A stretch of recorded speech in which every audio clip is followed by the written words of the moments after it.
are live. A little side note, by the way, in case you've had trouble locating these videos, YouTube now differentiates between the video category and the live category. So two of them, I think the first 2 days are under the video column, and then the last couple of days are under the live column. Just FYI, in case you have trouble locating those things. Show you what I mean.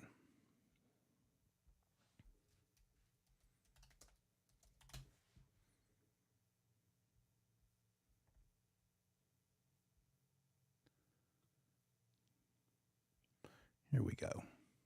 So it's askneilpender.com. It's where you can just have a direct link. You could also search for that in the YouTube search. But the first couple of days are under videos because I had to record and then upload them. And then all the other ones, including the most recent, the last couple of days, and this very one, are under the live stream heading.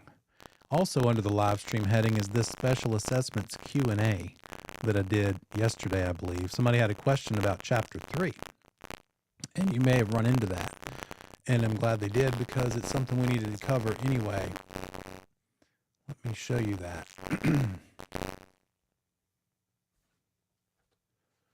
It's chapter 3, number 21. And it's about a special assessment, a government special assessment when it pertains to a road. It's a little bit of a unique kind of problem because more than one person is affected when it's a road, right? You on one side of the road and everybody else on the other side. So let's take a look at what that might. Oh, let me read it first. Here it is. Jennifer owns property in Chapel Hill, has 100 feet of street on one boundary. The town paves the street and agrees to pay 25% of the cost of the repaving. The cost per running foot is $54. So $54 per front foot, right? Per street front footage. How much is Jennifer's portion of the special assessment based on her amount of road frontage? So let's draw it out. This is where your scrap paper comes in handy on the desk. Here's a street. Here's Jennifer's property. And the street frontage is 100 square feet. With me? So how much was it per square foot? It was $54 per square foot. And if there's 100 feet, in other words, the portion of street in front of her that's getting repaved is the part she's responsible for. So 100 feet times $54 is $5,400, but the city is kicking in. They're paying 25% of that. So what's the remaining amount that she and her neighbors are responsible for? If the city's paying for 25%, then the citizens, the people who live on that street, are paying for 75%. Thank you, Rebecca. And by the way, guys, if you haven't yet, put your name in the chat for me, please. Most of you have done that, if not all. So $5,400 times 75%. Now we're getting down to it. It costs the people who live on the street $4,050. But here's the kicker. Jennifer isn't responsible for $4,050. Did I say thousand? $4,050. Because she's not the only one using that part of the street. Whoever lives over here on this side of the road is also partially responsible by half. So we're going to take that $4,050 and divide it by 2. So Jennifer's portion of responsibility is $2,025. And that was answer choice A in the book, $2,025. Does that make sense? Sort of a unique problem. Most special assessment problems aren't going to involve a road like that, but that's the one you could see when you test and just think divide by 2, right? You might run into something similar if it were like a townhouse. And so if you're share or duplex, triplex, fourplex, if you are sharing the special assessment that benefits you and your fellow neighbors within that same building, then you're going to divide by 2 if it's a duplex, divide by 3 if it's a triplex. So same idea there.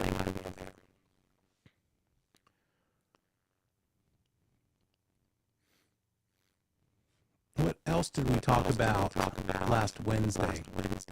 We talked about taxes. So, what do we do? Well, let me just give you a problem, a made on the spot problem here. If the sales price of the property is $327,000, and the problem tells you that the assessed value is 80% of the market value, and the mill rate is 10, then how much will the annual tax obligation be for the property owner?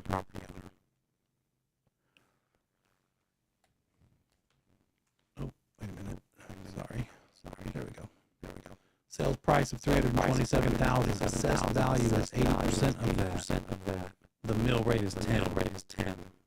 How much will the property owner have to pay for taxes in a year?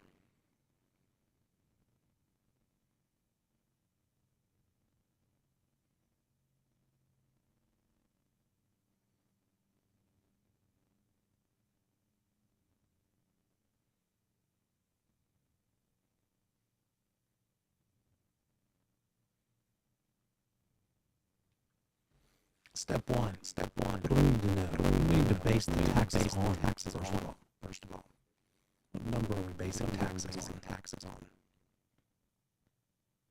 Yeah, not market price, not sales price, not market value, but assessed value or tax value, which is 80% of the sales price. So let's take 80% of 327. So our tax value is $261,600.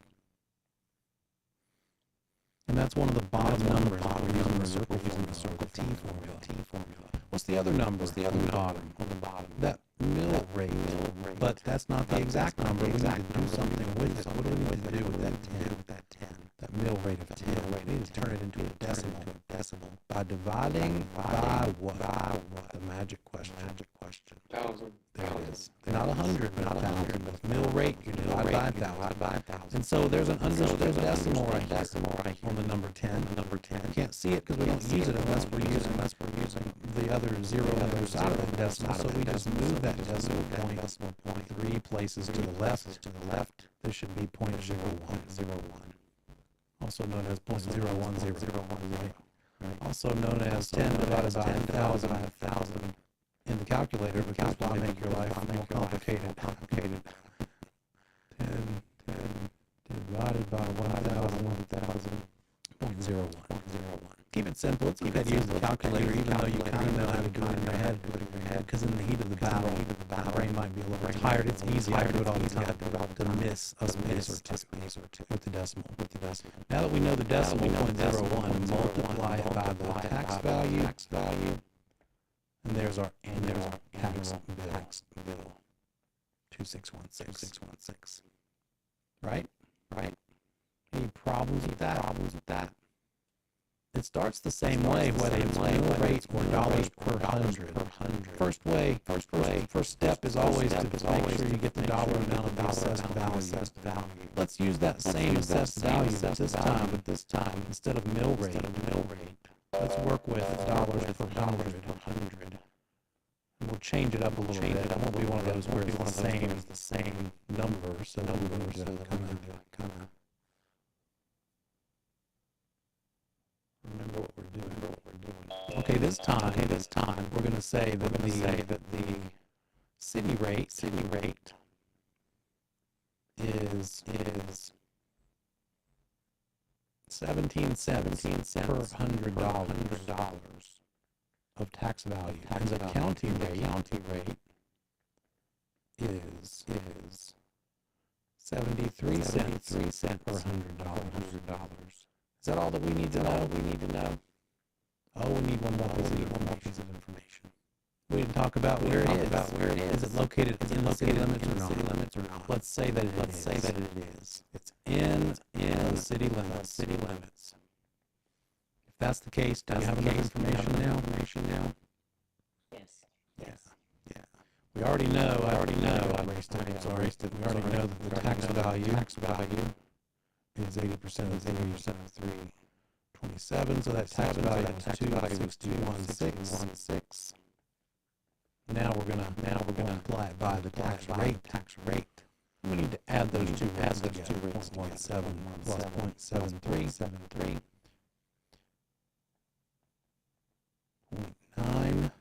90 cents per hundred. So per basically means divided by 100. So 0.9 divided by 100.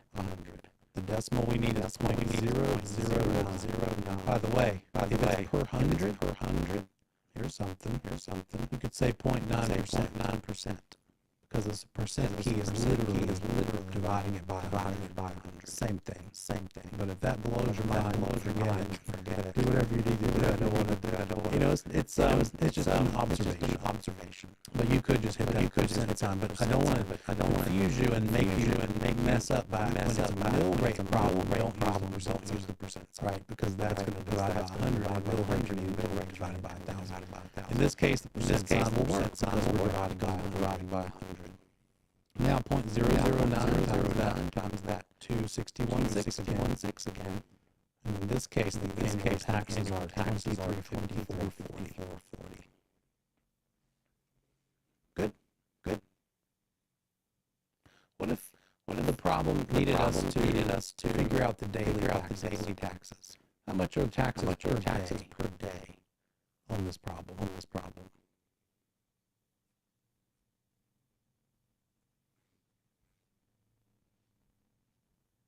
What do we do to calculate that?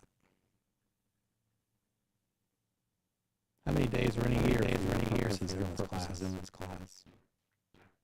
360. You got it. 30 days in a month. 12 months in the year. So therefore 360 days in the year. So 2354. Sorry. Oops. Oh boy, I'm trying to write with my elbow off the table. It's hard to read. I thought it would be. Divided by 360. That gives us $6.54. We're going to need to do it. We're going to need to be able to get this daily tax rate so that we can prorate tax responsibility between buyer and seller. Right? I think we've covered that. Did we do that already? Where depending on the time of year we close, we need to handle the taxes in a certain way. Did we get that yet? Am I going crazy? Yes. We'll be going over in chapter 21, closing math. And then of course, instead of that, we needed taxes per month. We do need that. Another kind of problem that we'll run into. Taxes per month is just going to be dividing that number by 12. 2354 divided by 12. 196.21. You can round to two decimal places since it's money. You could either leave the number in the calculator and calculating, then round the final.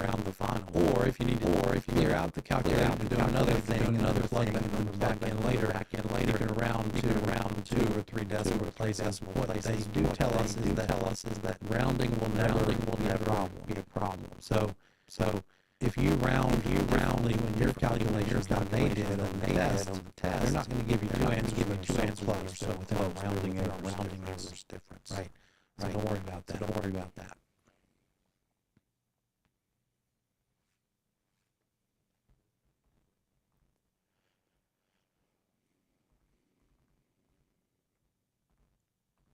Let's visit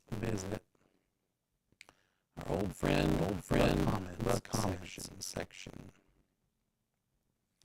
Because you covered in the syllabus, hopefully covered sections A, B, and C. The first couple of weeks. We talked about the activities requiring a license. we're on section 21, license law and commission rules section, the syllabus. Just want to make sure that you are well engaged in the material by the time we hit it in the timeline, which is for another month or so. I don't want you to wait until then to study this stuff, right? So A, B, and C. B was who comprises the commission. C is very important because C are the 10 items, facts that are not found in the comments section. So the license law and commission rules comments PDF of the things that aren't in that are under this section of the syllabus. It's the easy stuff. It's like between provisional and non-provisional. And that brings us up to D. Prohibited acts and conduct. Level 3. Notice that. It's level 3 because you need to be able to read the test question, see what the agent did, and decide if it was wrong, what kind of wrong was it. Misrepresentation or omission? Was it willful or was it negligent? Was it any of these other things that an agent could do wrong and get in trouble for? So let's take a look at that again. Misrepresentation and omission is found in the comments section of page 4. Page 5. So willful misrepresentation. What does that mean? What does misrepresentation mean? What happened?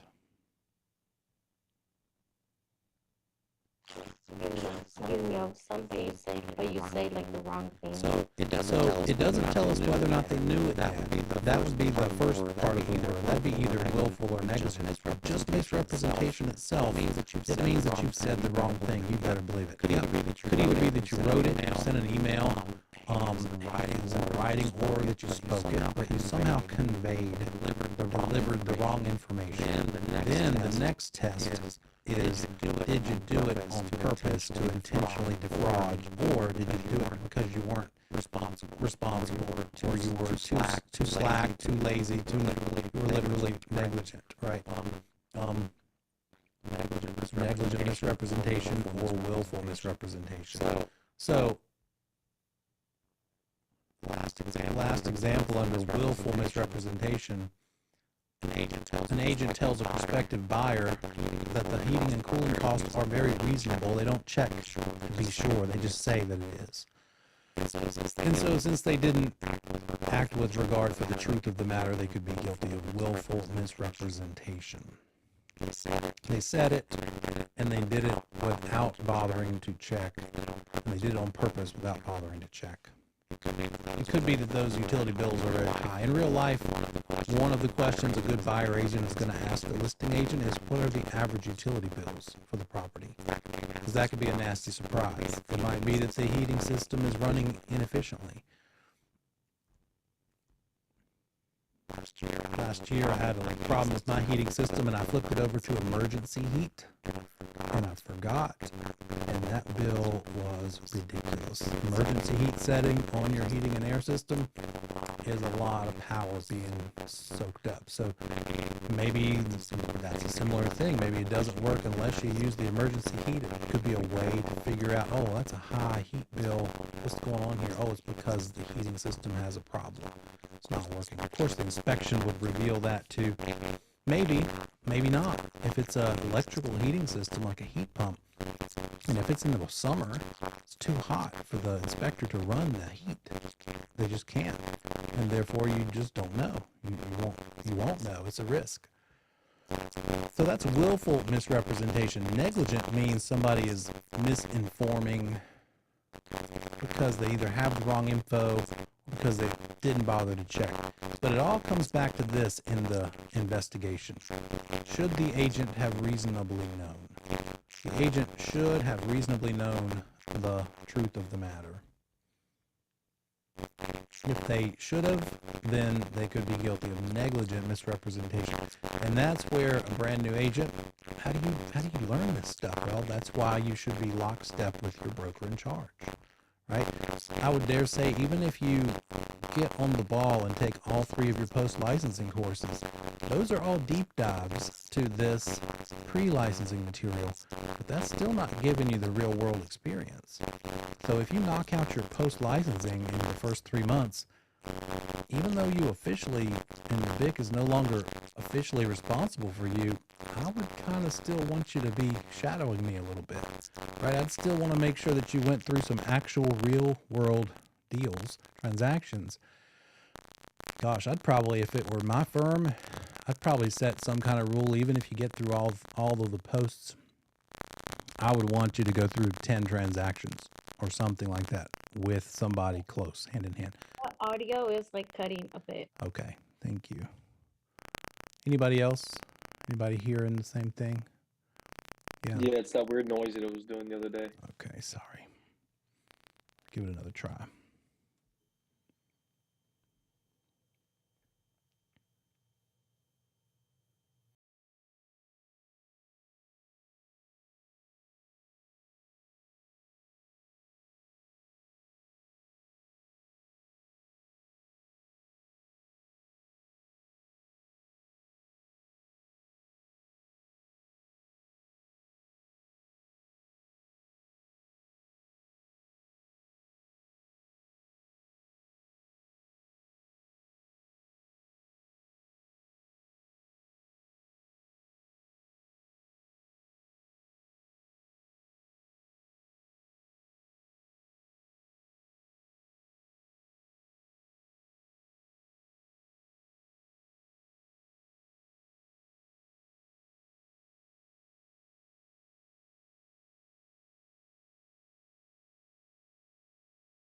Is that better?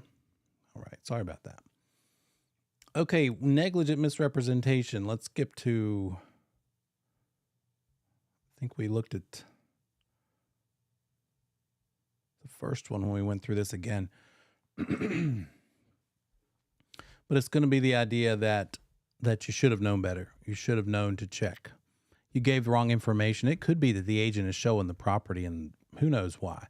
Maybe they've shown so many and they're just exhausted and they're like ready for the person to pick. Not a good reason, but this is just how this stuff pops up.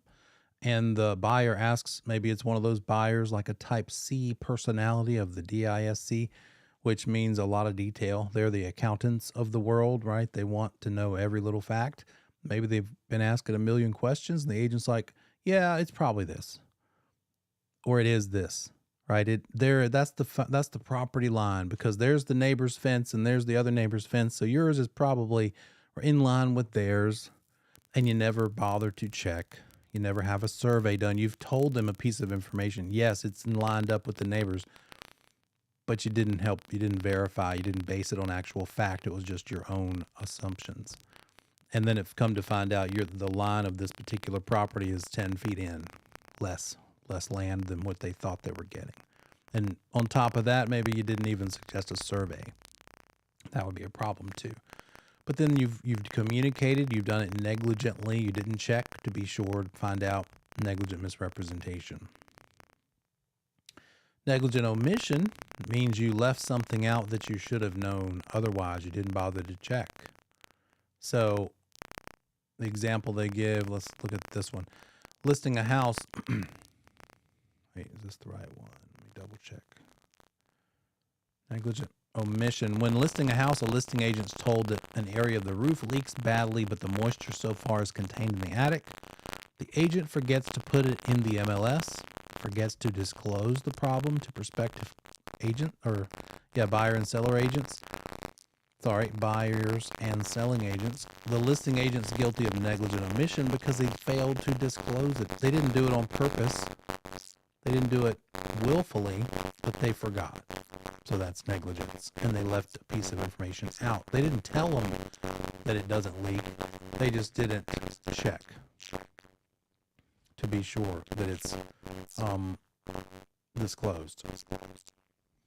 Some other things include making false I left one out. 1 second. There's omission. An agent knows a zoning change is pending that would adversely affect the value of the property but doesn't disclose it. We have a responsibility, even when we represent the buyer.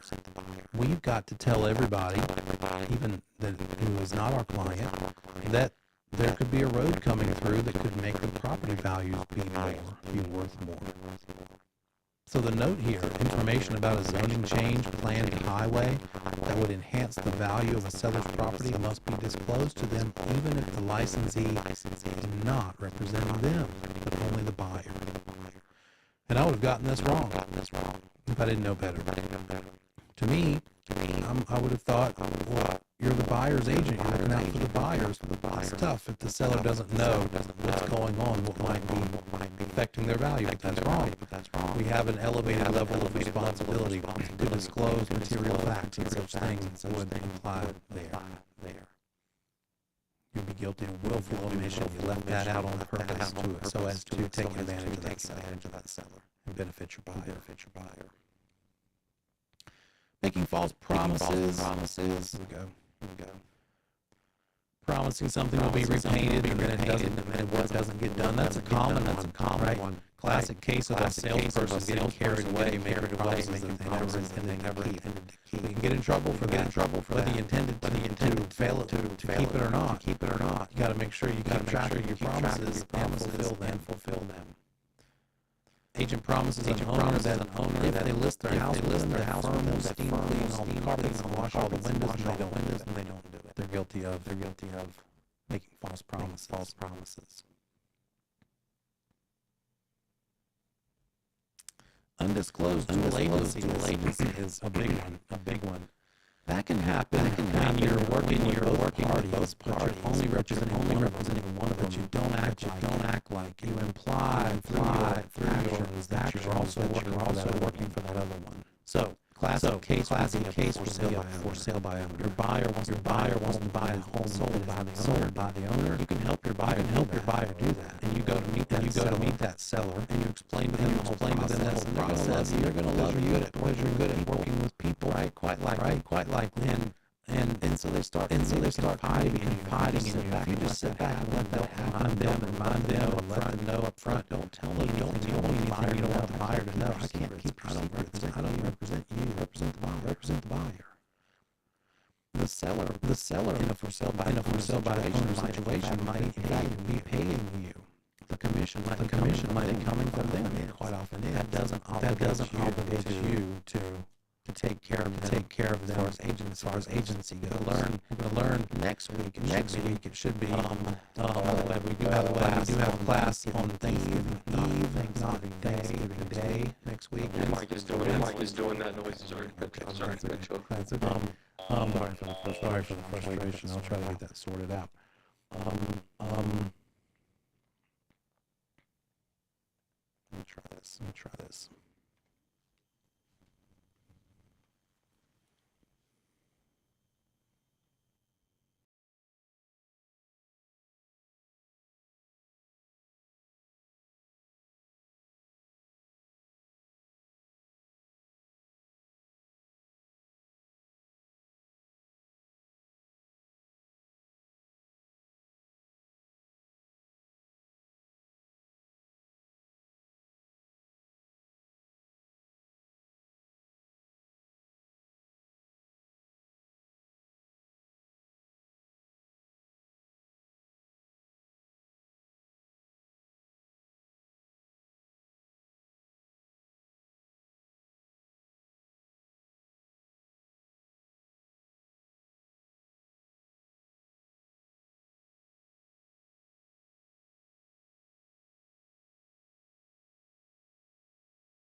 How about now?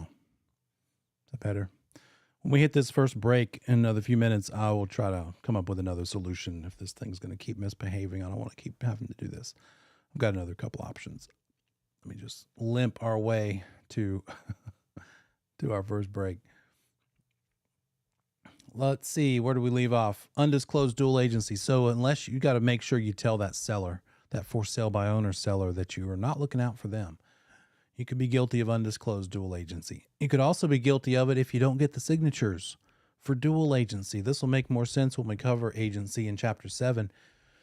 But dual agency is something where you do have, if you're given permission by both buyer and seller, you can represent them both. But the downside, the catch to it is you've got to give up loyalty. You have to explain to them, okay, Mr. Seller, yes, I did work for you first. You hired me first. Static again, other people. Ugh, so sorry, guys. You know what? Let me do this. Let's move our stuff around. Let's go ahead and take a break now. Give me our 10 minutes. We'll kind of reorient our time, and I'll get this sorted so we don't have to deal with it. I'll see you in 10.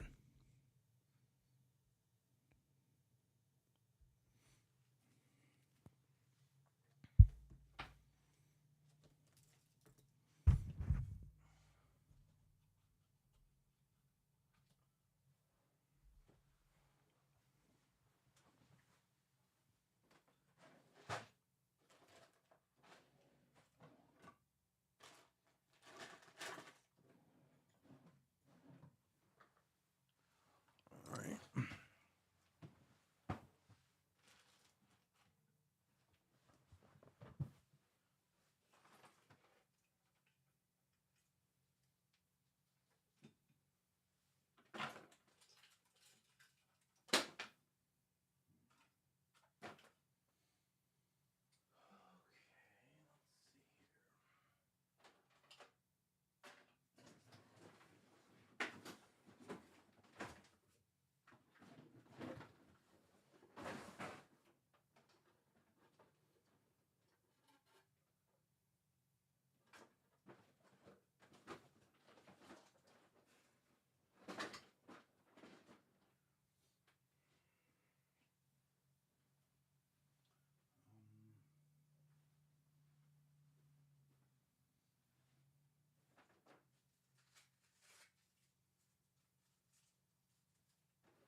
Check testing 1, 2. I think that might actually work.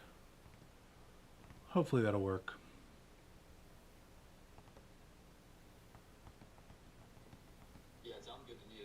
Okay, great. All right. We'll do it that way.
How about now? Can you hear me? Thank you. My battery fell out. My little microphone for my camera. The door was missing, so I'm using it without the door. And I plugged it in and it dangled and I heard this noise and I didn't know the battery fell out. It's just one of those days. Okay.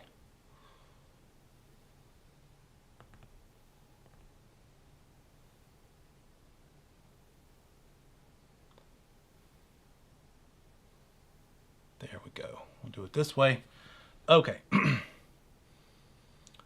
We left off here.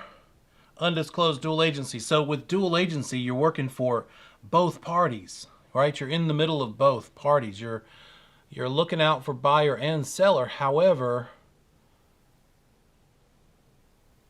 you can't tell either one of them the lowest the other might take or the most the other might pay. In other words, you get a listing and a buyer calls you on that listing and that buyer says, I don't have my own agent. Can you just do it? And if your seller has given you permission to be a dual agent, then yes, you could do this. If your seller's willing to let it happen, if the buyer's willing to let it happen, if your firm allows you to do it, and if you choose to do it. So everybody's got to be on board with this. You cannot surprise anybody with dual agency. It's got to be with full disclosure because it's different than other kinds of representation. Because that buyer says, can you just do it and fill out the offer for me? I don't have my own agent. Let's just get it over with. Yes, I can. I can be a dual agent for both you and them. What if the buyer says, well, how much should I offer? If your role in this is a dual agent and they ask you what they should offer, you would have to say, I can't tell you that. I'm a dual agent. I can't give you advice. I'm basically a mediator between both parties, looking out for both you and them. So making sure that both parties have it in writing that they understand and are allowing you to do dual agency. If it's not in writing, you could be guilty of this. You could be guilty of undisclosed dual agency.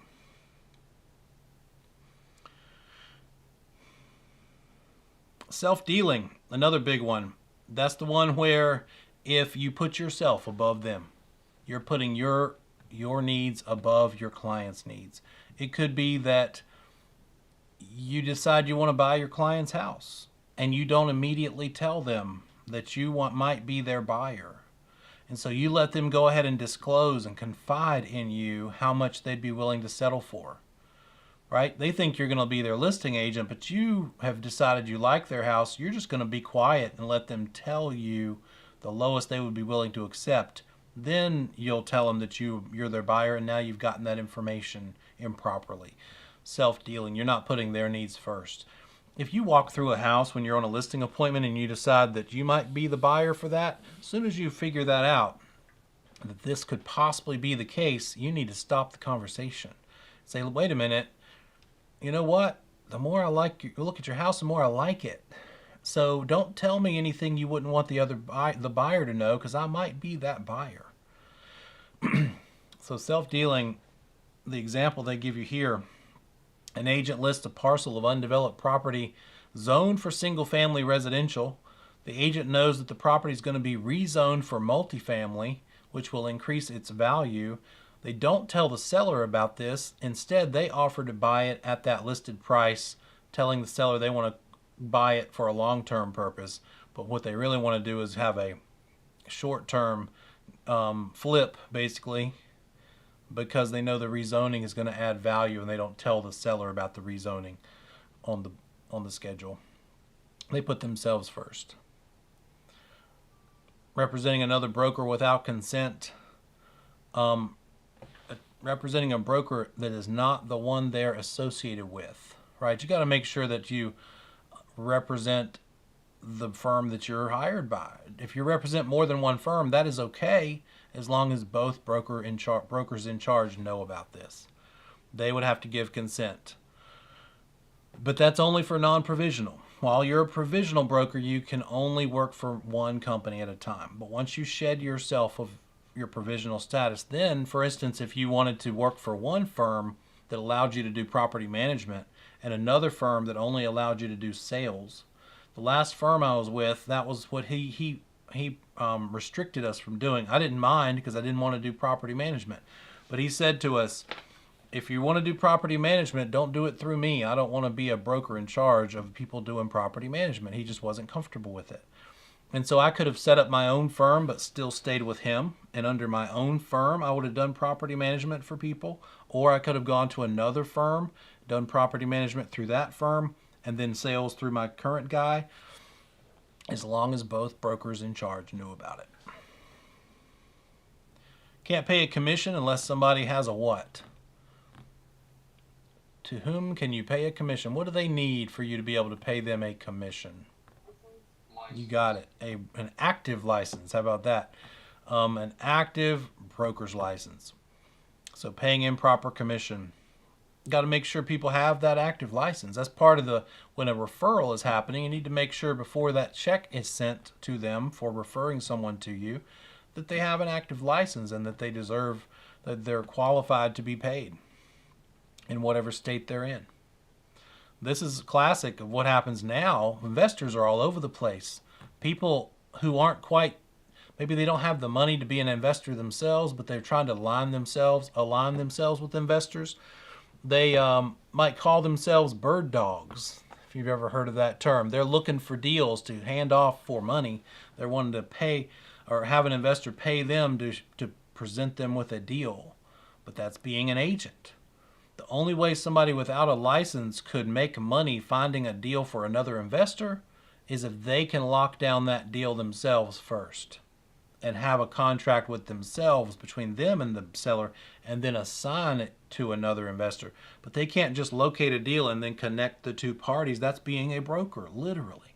They need a license for that. I might have told you the story. I had somebody call me on a listing one time, and he was asking interesting questions, and I couldn't tell if he was a interested buyer, or if he was an agent. And finally, I said, "Are you an agent?" And he said, "No." "Okay, well, have you gotten pre-approved?" "Well, it's not for me." "Okay, well, I'm helping an investor, and I'm looking for opportunities for them." And I said, "So sort of like a finder or a bird dog kind of thing?" Yeah, that kind of thing. And so I had to let him know, you might get in trouble, right? You're doing things that require a real estate license. Unless you're going to enter into a contract with my clients and then assign that contract to your investor friend, that would work, but you can't be a broker without a broker's license. Unworthiness and incompetence. You know, we have that list of old car duties: obedience, loyalty, disclosure, confidentiality, accounting, and reasonable skill and care.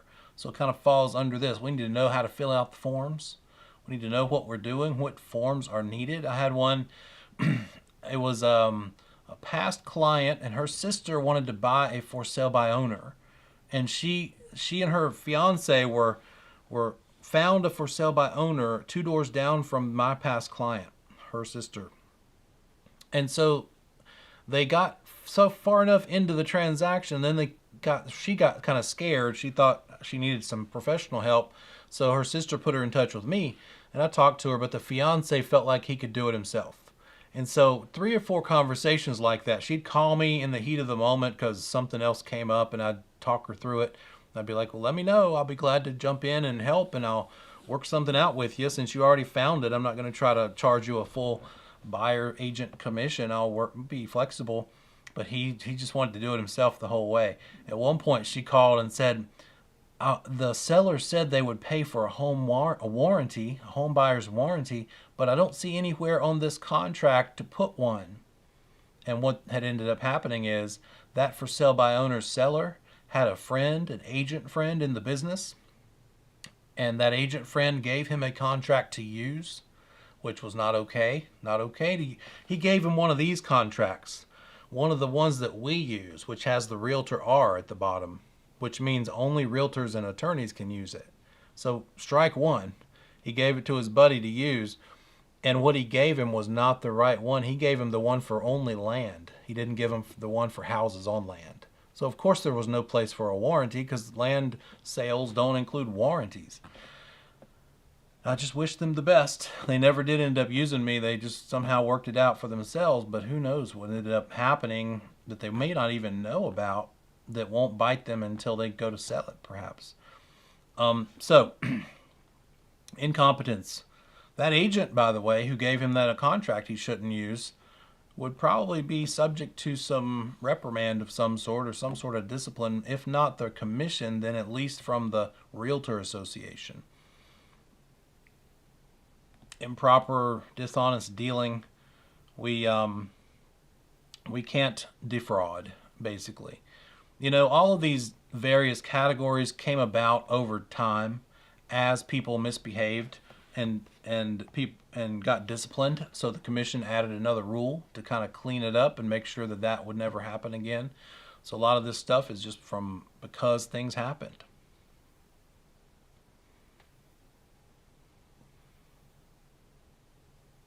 And then practice of law. Obviously, we can't, if you see words on the test like drafting legal documents, drafting, practicing law without a license, we may not do. We can complete pre-printed forms. We can fill them in, we can complete them, but we can't write language in them. We can't give opinions on legal title. That's what an attorney does. We can't give legal advice. Sometimes, you know, the more experienced you are, you probably know the actual legal advice that they need, but you can't give it, even if you know it. It's so tempting the longer you get in this business to just share your knowledge. You know, you get so used to full service, giving them all you got. But you got to hold yourself back, restrain yourself, or word it properly and say, look, I'm no attorney. This is not legal advice. Let's put you in touch with an attorney so that you could find out, because what I'm seeing here is a red flag.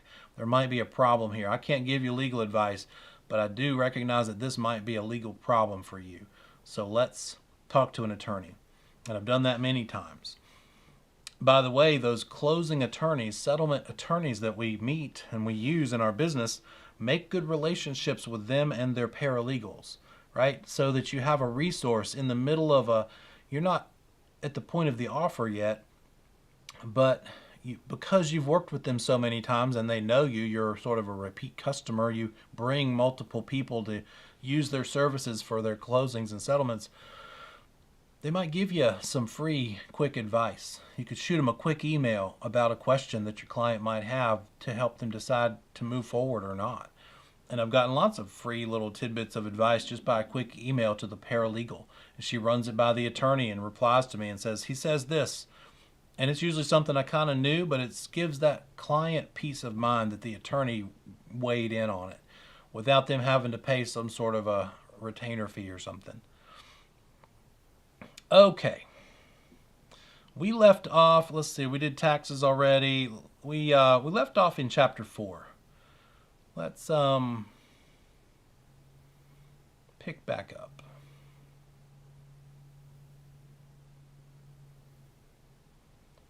Here we go.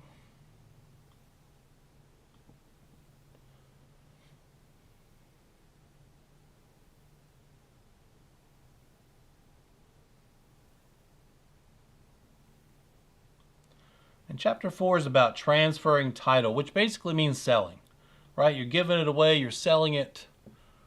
And we talked about some terminology. Terminology for selling includes this word, alienation, right? Alienation, alienating yourself from the property. That's all that means. And it starts with making sure that we identify the proper piece of property, right? And we need to do that by using the proper legal description. What is the most preferred method of legal description in North Carolina? The most commonly used method of describing property, the legal description. Not street address, but what is it called? What's the best one?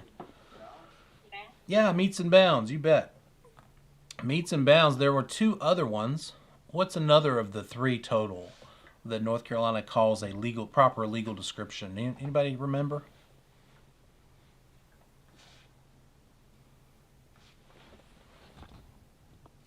A reference to something? Go ahead. Is it the? I know it's not Big Grid, is it? Oh, the government rectangular survey? That's for other states, right? Yeah, that's right. That's for other states. A reference to a previously recorded deed. And then what you might be thinking is a reference to a recorded plat map. That's the actual graphical map kind of representation that we do allow. It's not the government rectangular system, but it's a previous plat map that has this property located on it. And you can refer to that, make a reference to that in the contract. But really, it's everything that you got. If you have all three of these, put them all three in there. Put all three of them in there. A lot of times it's going to be a recorded plat map, but meets and bounds is also referred to in the previous deed. What is meets and bounds though? What are some of the terms that are associated with this meets and bounds method?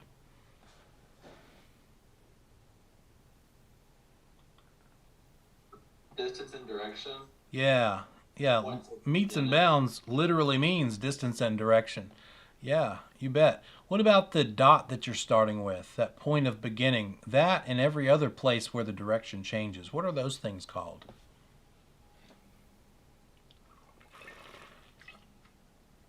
Starting points? Yeah, the starting point is one of them, but also every... Point of beginning. Yeah, point of beginning. What about the other points where direction changes? It's got to be something that doesn't move. And when it all began... Monument? Yeah, that's it. Monument. Hundreds of years ago, when this thing was developed in the original colonies, a monument might have been a stream, the intersection of a road and a stream, or it might have been a big rock or a tree. Not great monuments. Today, though, a monument is still that fixed point, but it's probably a piece of metal driven into the ground a couple of feet. Like a 18 inches or 2 foot piece of metal that's driven down into the ground. And then when you see a wooden stake with a flag, that's just noting that there's a metal stake in the ground right there. And it might be that you have your survey done and your neighbor who's lived behind you 100 years, or the neighbor, maybe you're the new owner, maybe that neighbor disagrees with the property line and comes out in the middle of the night and moves the flag. Well, he can move the stake and the flag all he wants, but there's still that piece of metal in the ground that shows where the true boundaries are, right? The flag is not necessarily the property line. People move those. It's the piece of metal in the ground in modern days. But meets and bounds is this paragraph, right? And it's this degrees and directions and distances that are referred to. And a meets and bounds description could be pages and pages long. This is just one little old lot, but it could very well be describing a 10-acre parcel with all kinds of different shapes and directions, and have to therefore be enormous.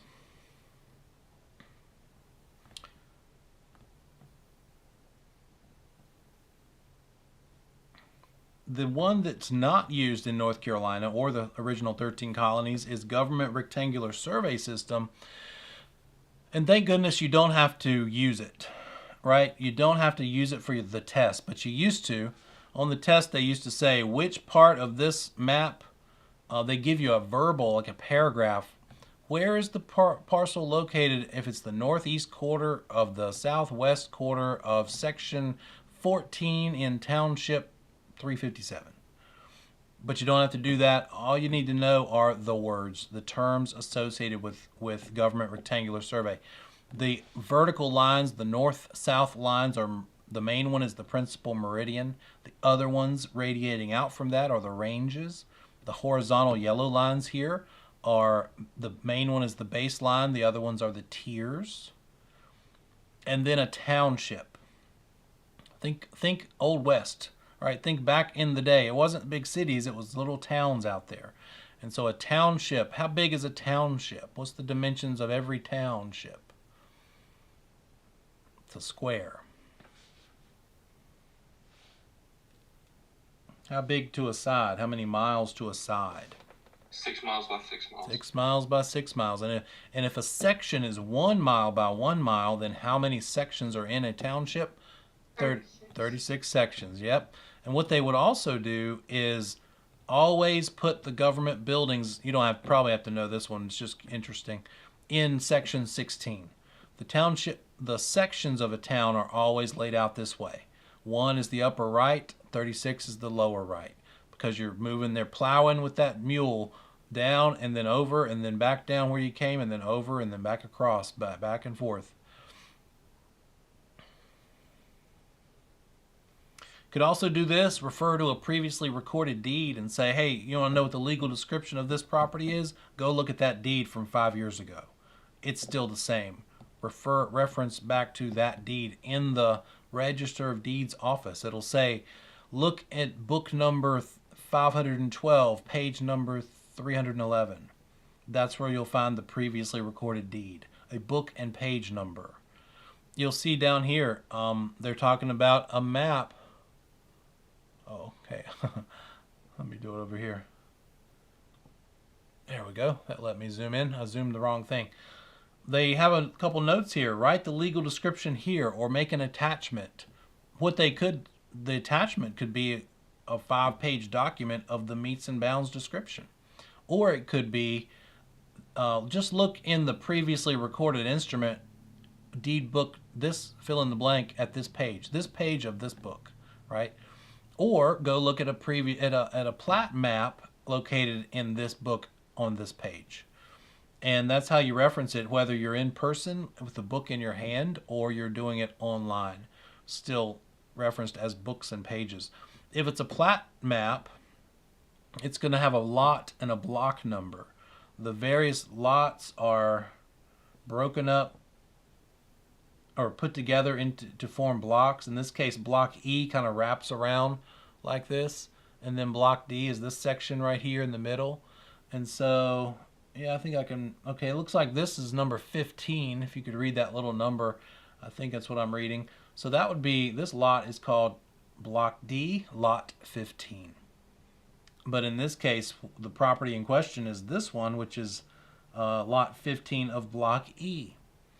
And so you're referencing it to a previously recorded plat map. Things that are not legal descriptions, street addresses, tax parcel ID numbers. They're not adequate legal descriptions. You need more than this. You're going to put everything you can find. You're going to include these also in the contract. But you do also need a legal description too. A little side note that it's looking at a survey and helping your client understand it is beyond your scope. Unless you're a surveyor, don't give advice. It's tempting. It's real tempting to pull out your business card and make a couple of hash marks and say, well, this is how much 10 feet is, because you look down here and see whatever the reference of distance is. Let's see how the fence could fit on here. That is not within your broker duties, right? You'd say, let's talk to the surveyor. Let's see what their opinion is on what we can do with this.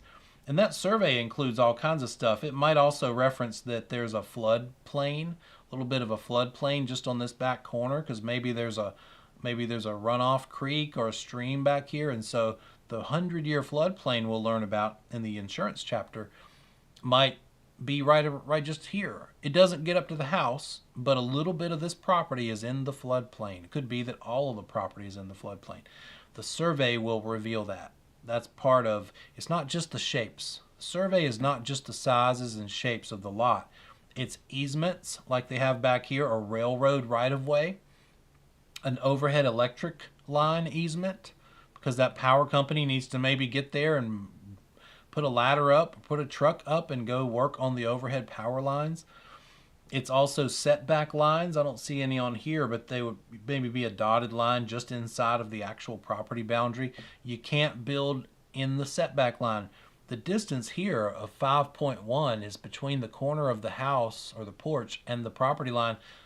Hopefully, the setback line is not more than 5.1 feet inside the property line. Hopefully they've situated this house within not only the property lines themselves, but also the setback lines too.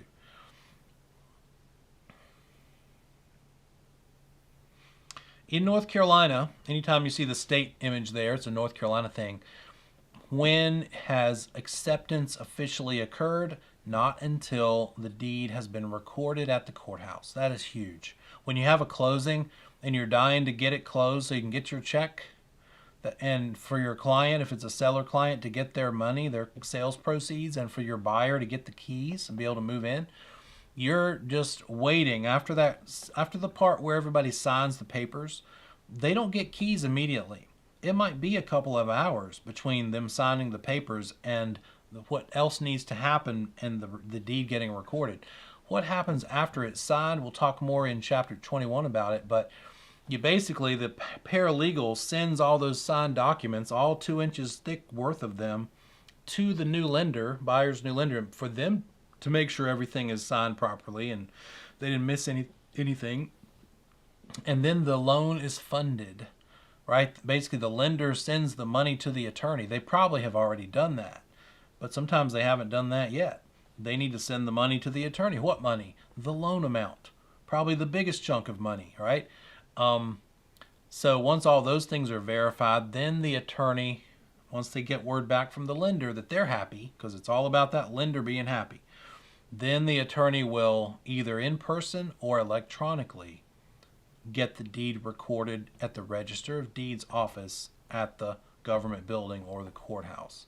More and more frequently, probably 99% of the time, it's going to be an electronic recording of the deed, but that doesn't mean they can just do it at 2 in the morning like Amazon. I'm guilty of 2 a.m. purchases on Amazon. Anybody with me? And sometimes I just buy something to see if I can get it in 3 hours because it says same day, and I'm like, we'll see about that. But I have a problem. But just because you can do it online doesn't mean you can do it 24/7. There has to be, when recording a deed, an actual person on the other end of that electronic connection who is recording the deed. And so when 4 p.m. rolls around, that office shuts down. No recording of deeds, whether online or in person, after 4 p.m. So that's a big deal. If it got signed by everybody but didn't get recorded that same day, then you had a settlement but you didn't have a closing. You do not yet have a closing because you don't have delivery and acceptance. The acceptance in North Carolina is only when the deed is recorded.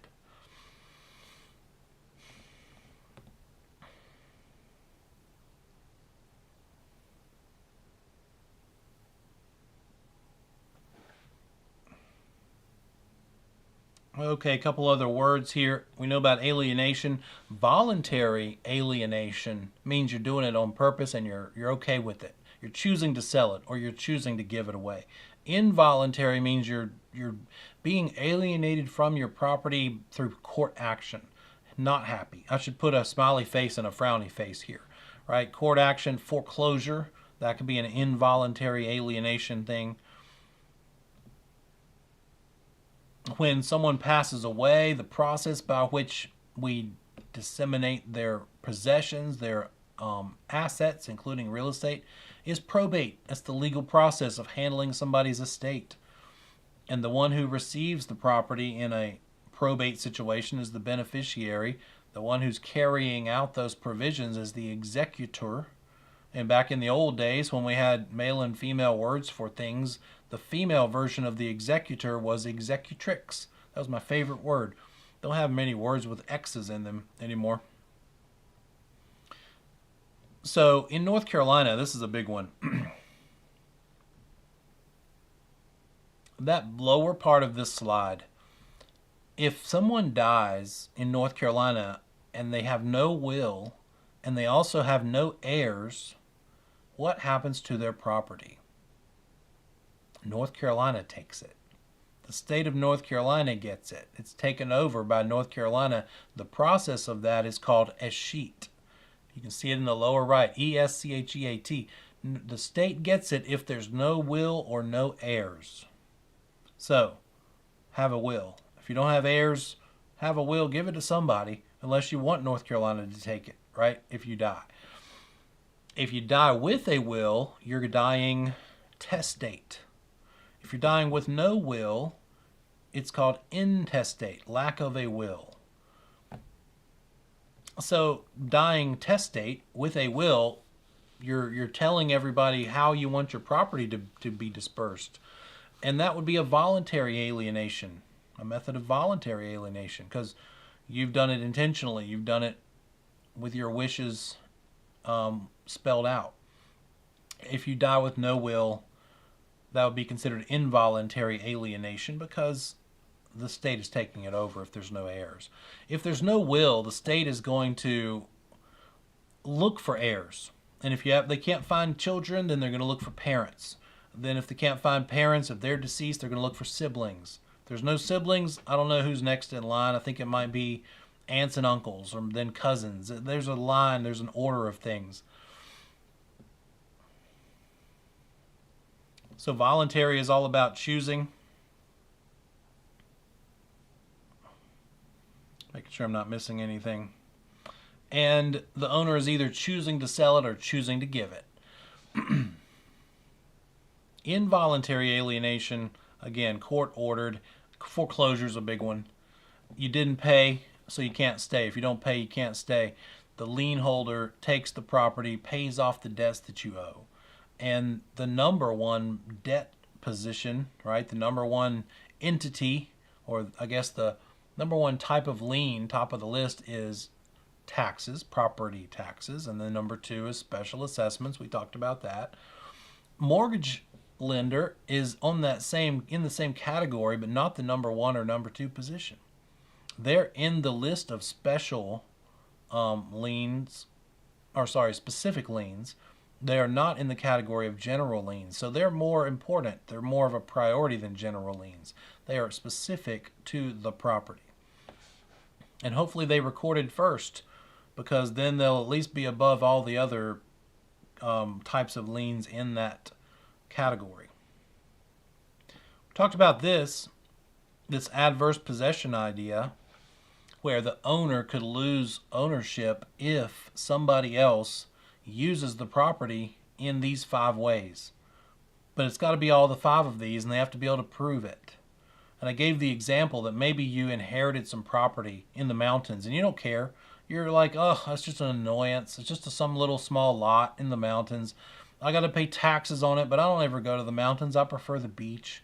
And while you're not going there, over the course of 20 years, maybe one of the neighbors, perhaps, uses it themselves. And if they can prove that they're using it openly, they're not trying to hide it and use it in the middle of the night, continuously every year for 20 years throughout the time frame, exclusively, it's not them and everybody else on the street. Adversely, they shouldn't be using it, and if you found out, you wouldn't be letting them use it. Notoriously, if they're using it in all of these ways, then they could go to the court and say, hey, judge, look, I've passed all these tests. Here's my proof that I've been using it in these 5 ways. Now please give me the property. And they could possibly get it that way. If the property has no cloud on it, on the title, then they're going to need to do all 5 of these things for 20 years continuously. But if it's a clouded title, I'm sorry, yeah, I said that right. If it is a clouded title, they only have to do it 7 years. By the way, don't get fancy. Anybody heard of Area 51? Like the government, huge tracts of government land where the government never checks. They're never there. Well, you can't get government land through adverse possession. Not allowed. Government property is exempt from this idea of adverse possession. Clouded title, clouded water. See what I did there?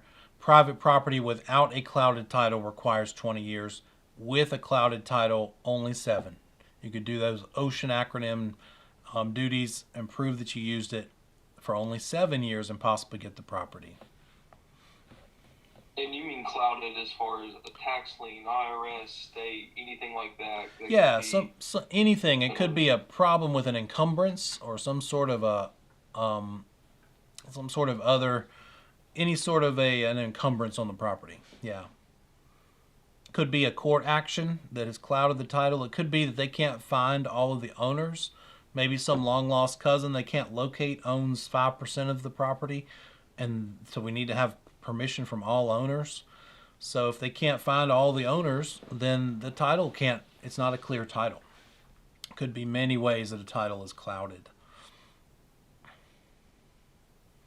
Here's that concept of escheat, the government's reversionary right if the property is abandoned.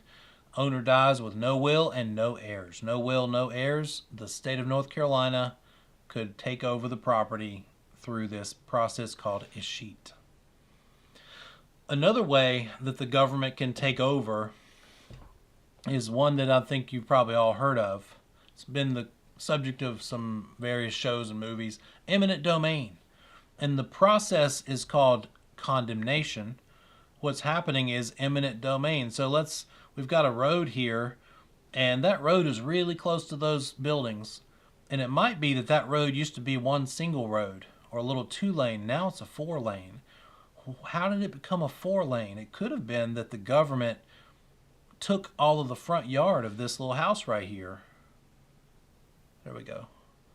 And so to make this a 4-lane highway, because they decided it's for the good of the public to have a 4-lane highway.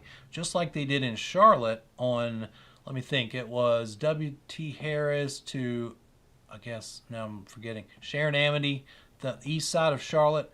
When I was growing up, we'd drive down through there, and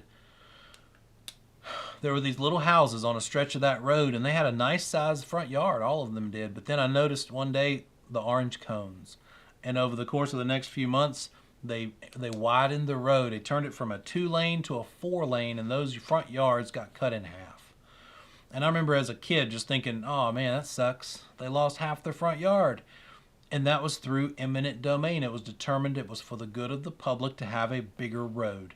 And that required all of those owners having to, they didn't have a choice. They could have sued and tried to stop it, but that's what this means. The owner must have access to due process. But good luck, right? If the judge decides that it's better for the public good, then they're probably going to lose that fight. But that doesn't mean that they just took it over with no money. The government had to give them compensation. Fair compensation. It's appraised. They have an appraisal done. I would dare say that most owners who lose property through eminent domain may not agree with that opinion of fair market value. However, they can't just take it from them, and that's this process of eminent domain.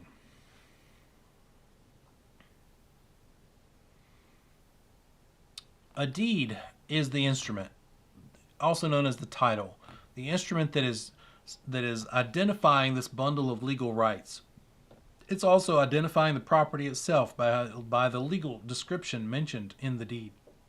So, there are some things called essential elements, things that absolutely have to be in the deed to make it legal and valid. Okay, some words we're going to get to in a little bit. Let me see where they are. It might not be in this chapter. But 3 main V words, might have already covered it. Valid, void, and voidable. I think we did cover those. So a valid deed, right? Proper deed that has all the right information in it. Here's what must be in it. It must be in writing. It needs to be in writing so that it can be enforceable in the court of law. That's the Connor Act. Connor Act. The Connor Act must be in writing so it can be recorded. It must be recorded, to protect against third-party claims. So now that I've confused you, write this down. The Connor Act, a document must be recorded to protect against third parties coming in and saying that they also own something. That's the Connor Act. Record it to protect it from third-party claims. The statute of frauds says that it must be in writing in order to be recorded. So it must be in writing to be enforceable in a court of law. So a deed has to be in writing. A deed also, the grantor must have legal capacity. What does that mean? What does legal capacity mean? What are those 3 categories?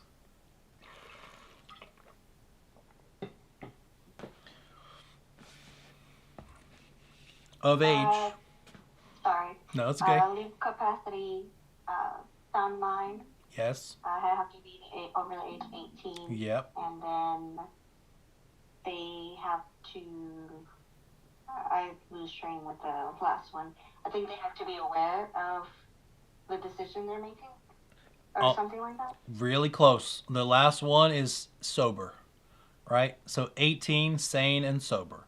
Yep, sane of sound mind, sober. They weren't influenced by medication or alcohol, something like that, when they signed, in other words. So that grantor has to be of legal age, sane and sober, in order for it to be a valid deed. Both of them, grantor and grantee, must be identified in the deed. But notice there at the bottom, the grantee is the buyer. So the buyer doesn't sign the deed. The buyer signs a lot of things, but the deed is not one of them. Think about if you've ever sold a car. The seller signs the title to the car. Well, the seller signs the deed to the property, not the buyer. Got to have adequate identification through a what? Legal description. Have adequate words of conveyance. It's got to say what your intentions are on this deed. What's happening? It's going to talk about is it a general warranty deed or a special warranty deed? And then it must be delivered and then voluntarily accepted. And don't forget, in North Carolina, voluntary acceptance means it must be recorded. That's how we know it was voluntarily accepted. It was recorded.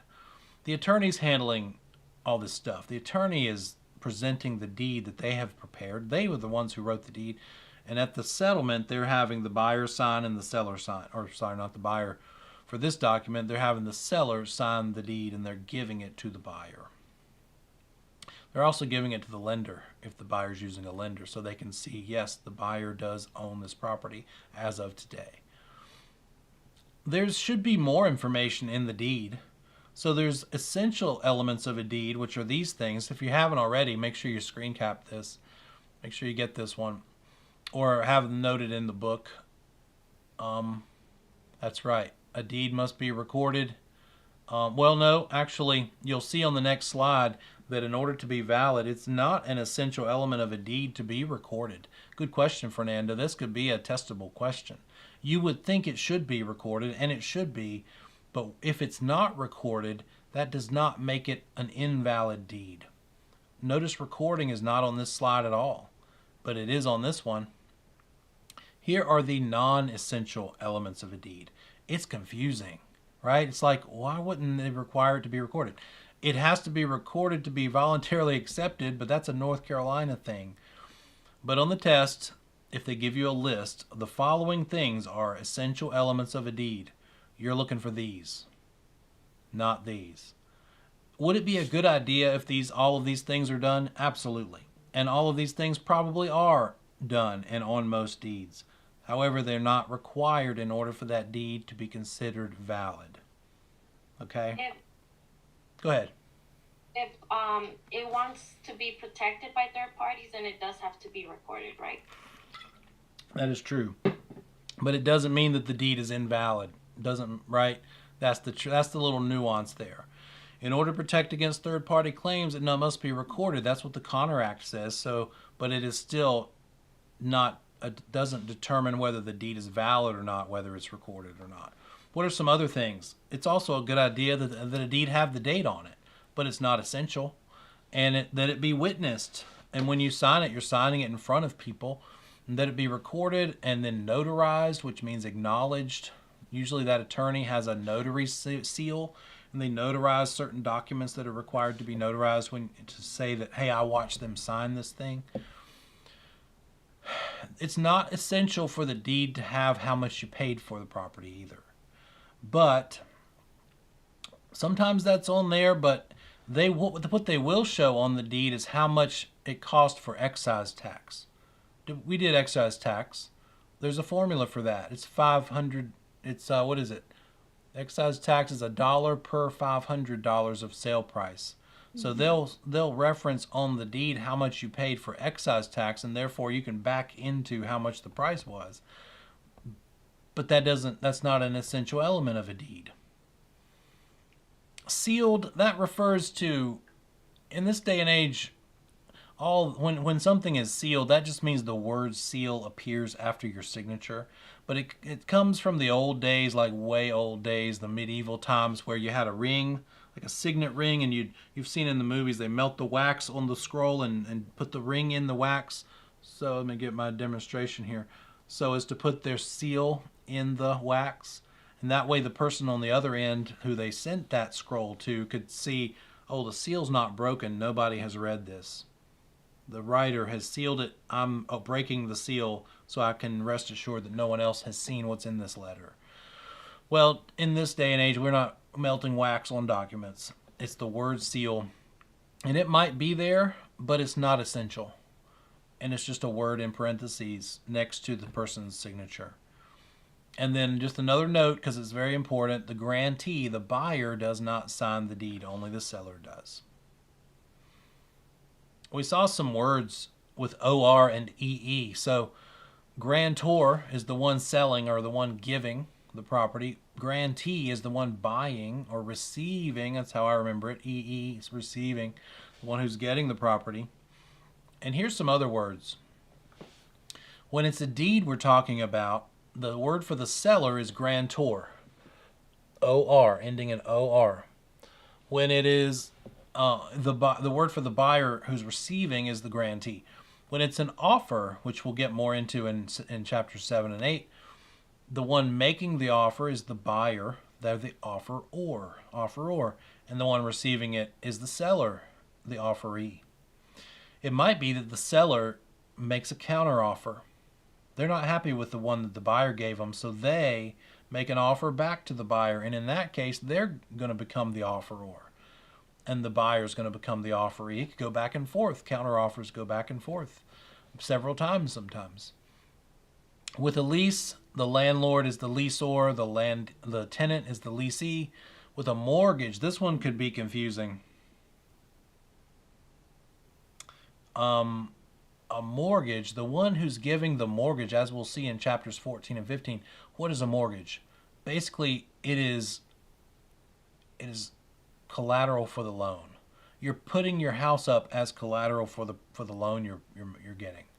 Therefore, you're giving the property, you're giving the mortgage to the lender, and so it's the borrower, the buyer/borrower who's the mortgagor. It'd be really easy to think and make a mistake and think the lender's the mortgagor, but it's the borrower giving the lender the promise to repay the loan. And if I don't repay, I'll let you take the house from me. And so therefore the lender is the mortgagee. An option to purchase is when a buyer just wants to reserve the right to make a decision later. They might be waiting to find out if the road is going to be approved to go through this property or near this property, and they don't want to buy it unless the road gets approved or unless the zoning gets approved to be changed to something else, because then they can do the business thing that they want to do on it. And so they don't want to absolutely buy it. They just want to have the option to buy it, so they'll pay the seller an option fee in exchange for the seller just sitting back and waiting and giving them an amount of time to make a decision about buying it or not. That's an option. So the seller is the optionor. They're giving the option to the buyer. Here's the option. Here's your amount of time during which you can decide if you want to buy it or not. You're going to pay me an option fee for that privilege. If you don't decide to buy it, I keep the option fee, and then I can do whatever I want. If you do decide to buy it, then we'll consummate that transaction. The buyer's the optionee. And this last one is kind of weird. Anytime you see the words contract for deed, all that means is seller financing. The seller is both the seller and the bank. So instead of having to get approved for the loan through the bank, you just have to convince the seller to sell it to you so that you don't have to pay them a big chunk of money for the purchase price, but instead can pay them a monthly amount over time, right? So the seller is allowing seller financing here. And so when it is a contract for deed, the seller is called the vendor and the buyer is called the vendee. You'd probably actually pronounce it vendor and vendee, but I just say the OR very intentionally so as to remember the spelling. When we come back from break, we'll talk about types of deeds. I'll see you in 10.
okay? Thank you.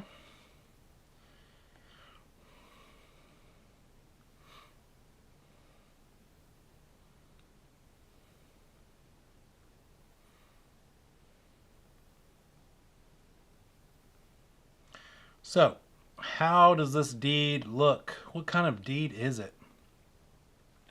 There are a couple of types. There's several types. The best type of deed is called a general warranty deed. Okay, let's see here. There we go. Okay, a general warranty deed, that means the seller is giving the most number of guarantees, the most warranties, the most guarantees with the property. So the grantor, the seller, is defending the title against all claims forever. Another kind of deed is a special warranty deed. In a minute, we're gonna see what those guarantees are, what those warranties are. A general warranty deed has 5 of them. A special warranty deed has 2. Then there's something called a quitclaim deed and something called a bargain and sale deed, where you're not getting any warranty from the grantee or given to the grantee from the grantor at all. So let's dig into those a little bit. The general warranty deed, the seller is saying, look, I will guarantee this is a good title, and I'll guarantee it from any past claims that ever have been made. I'll guarantee it from any present claims while I own the property, and I'll guarantee it even from any future claims. How could a grantor make a guarantee or promise like that about future claims? What they're saying is, if you have a problem, come back to me and I'll spend money to help you fix it. But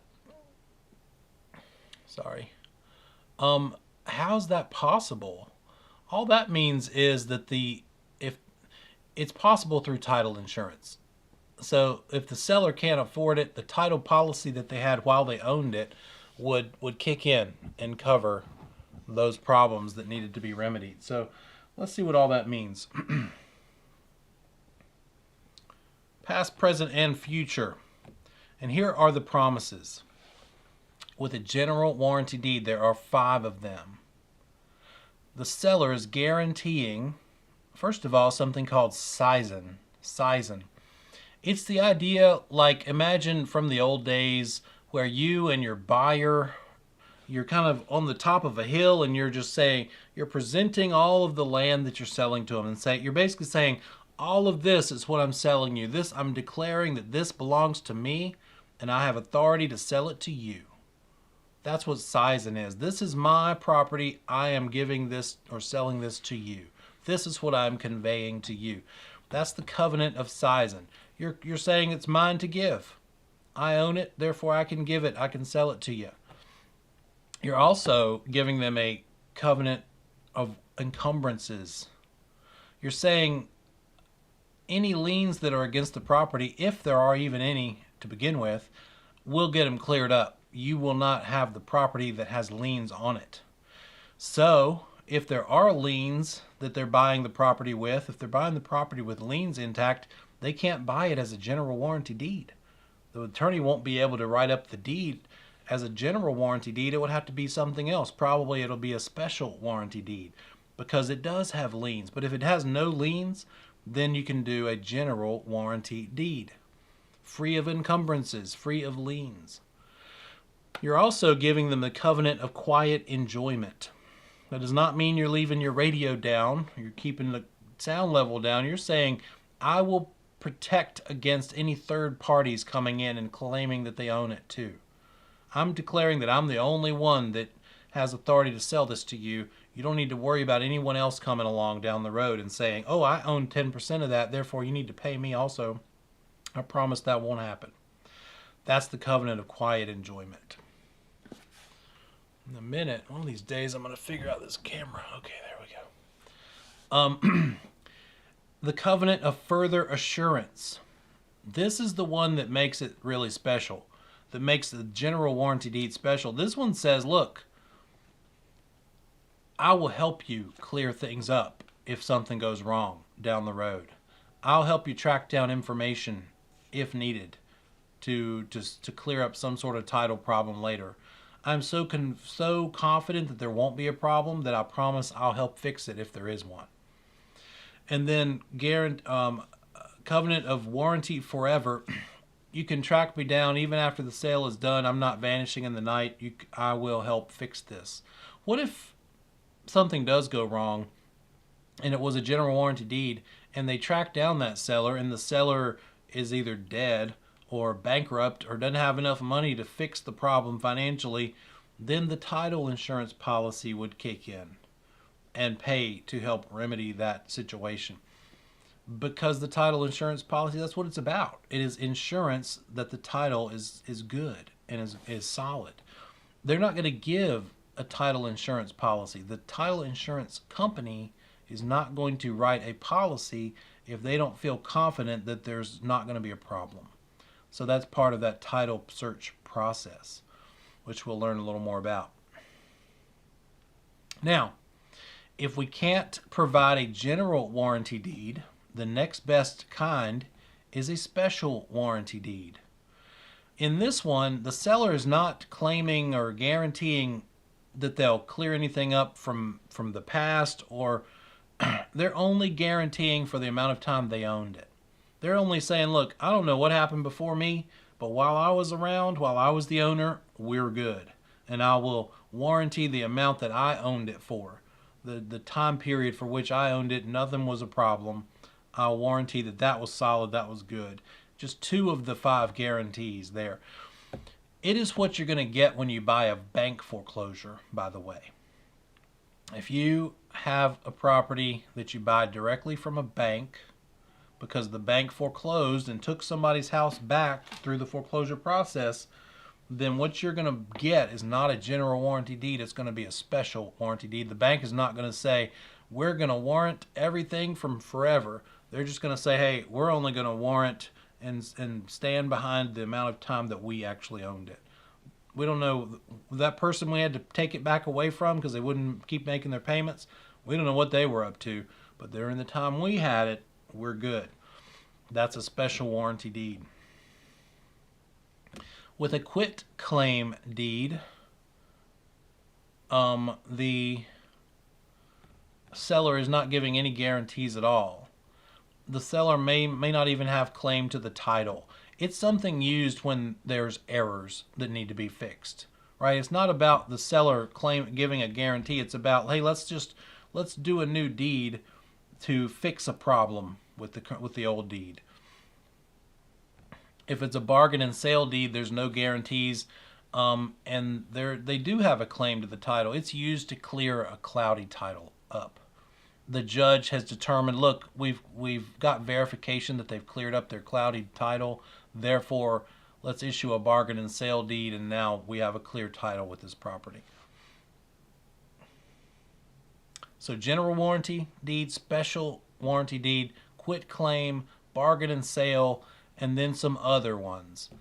A correction deed is there to fix like typographical, just simple mistakes. A gift deed is interesting. If somebody actually gives you property and you don't record it, they're going to give you the property in the form of a gift deed, but you could lose it if you don't record that at the courthouse in the Register of Deeds office within 2 years of receiving it.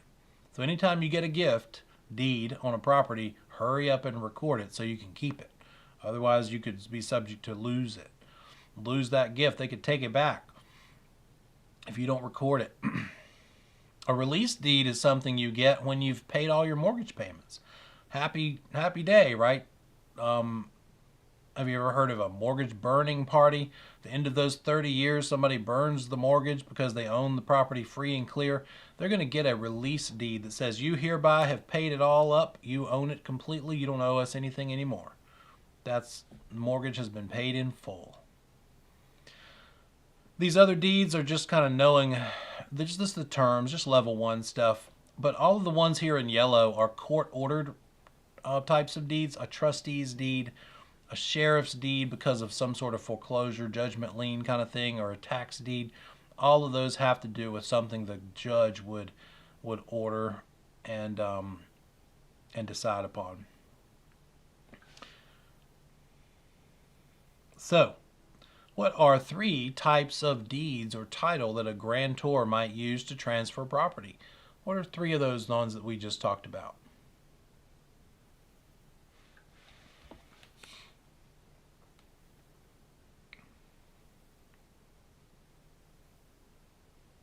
General. You got it. General warranty deed. That's a good one. Special. Special warranty deed. You got it. Quick claim. Quick claim. Good job.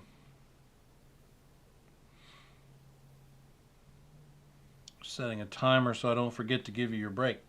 Now that we're on a different schedule. And then what's the term used if somebody dies without a will? They die without a will. Intestate. You better believe it. Good job. Who gets their stuff if they die with no will and no heirs? The state. The state. And what's the process through which the estate takes the property in that event? Test. It starts with an E. A sheet. You got it. That's right. Good job. Okay. When we're I see a question. What calculator to use for the exam? It just needs to be a simple calculator. It can't be your phone, and it can't be one that has like a lot of memory for storing words. Couldn't probably be like a trigonometry calculator, anything fancy. Just something with basic numerical functions. That's the only kind you can use. Okay. When you sell your property, guess who wants a piece? The government. They want basically a sales tax.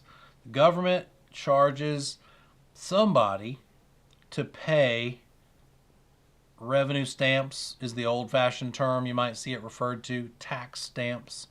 But what we call it these days officially is excise tax. Excise tax is what you pay as a seller. For our purposes in this class, the seller pays the excise tax. But that is not a requirement in real life. It's negotiable. And when it's new construction, think about this. In new construction sales, that builder they're not using the same contract that we as brokers use. They had an attorney write a special contract just for them. That's why it's so big. Anybody ever bought new construction? It's enormous. It's like 20, 30, 40 page contract. The one that we use, our little pre-printed form, is like 15 pages. The builder makes it bigger because they have their attorney make it for them, and it's very pro-builder. It's weighing heavily in the side of the builder. And one of the things that they do in a typical new construction contract like that is move the excise tax over to be paid by the buyer. So it's not a legal requirement that the buyer pays the excise tax. It's just sort of a standard procedure. So, and for this class, for this test, for the PSI, if they ask you who pays excise tax, seller pays excise tax. Okay? It's not a law. It's just sort of that's just how we do it. Okay? So how do we calculate the excise tax? Unlike property tax, since excise tax is a sales tax, they want to calculate it based on the sales price. Not the tax value, but the sales price. So it's going to be $1 per $500 of the sale price. We'll see what that looks like in a calculation. It's also got to be rounded up. So if you end up calculating it to be like dollars and cents, the government says, we don't want your change, we want money that folds, therefore round up to the next dollar. So here's how it looks. There's a couple methods. I like method 2. Let's look at method 2 first. Method 2 is when we round as the last step instead of the first step.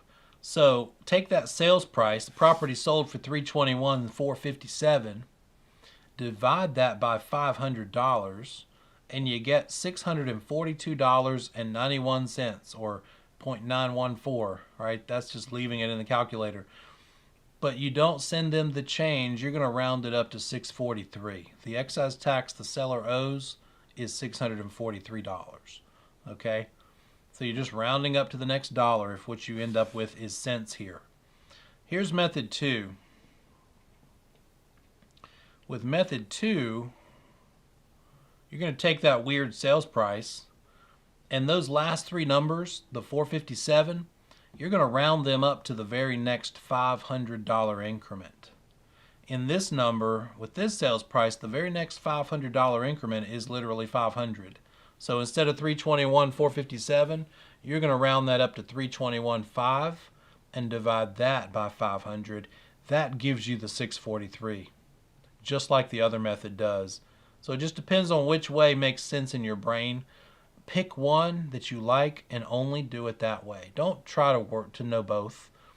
If that's a struggle, it's not that big a deal. It's just like, hey, that's why I think I like number 2 better, because you're taking the price, dividing it by 5. Oops, we have some change. Let's go ahead and round up to $1.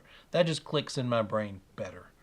And I don't feel like I'm in danger of missing a step.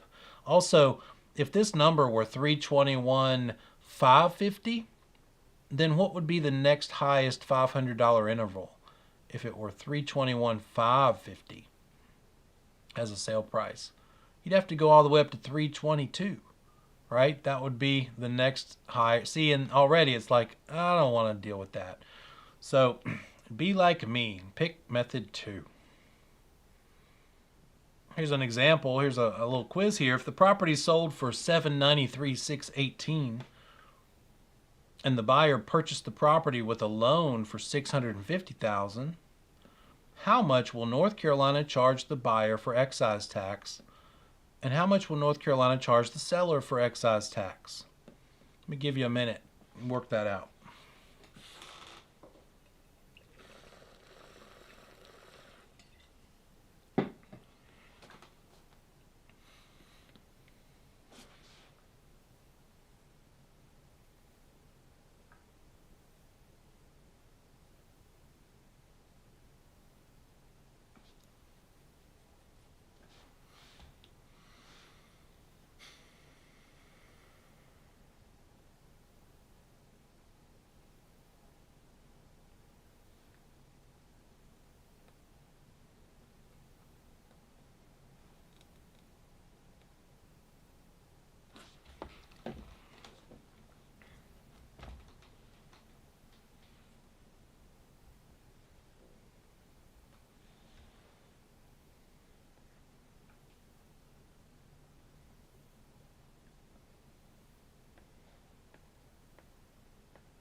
All right, let's start by calculating how much the excise tax is.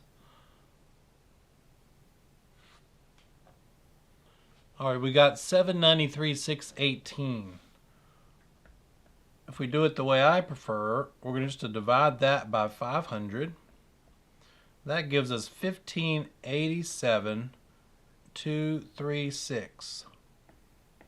But all we're going to do is round that cents up to the next dollar. So yes, $1,588 is how much the excise tax is. That's how much it costs. Now, next question. Who pays it? How much will North Carolina charge the buyer for excise tax? Sneaky, tricky question. For your purposes. Go ahead. Is it the same thing because you're getting charged for what it's sold? Nope, it's a trick question. They're not going to charge the buyer at all, right? We're just testing you to make sure you know, for your purposes in pre-licensing, seller pays it, not the buyer. So 0. How much is North Carolina charging the buyer for excise tax? Nothing. They're not charging the buyer. It's the seller that pays it.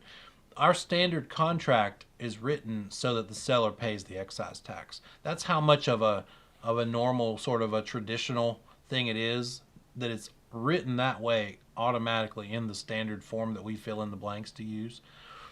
And so the 1588 would be on the seller part down here, because that's how much it's going to be the seller that pays it. Is that good?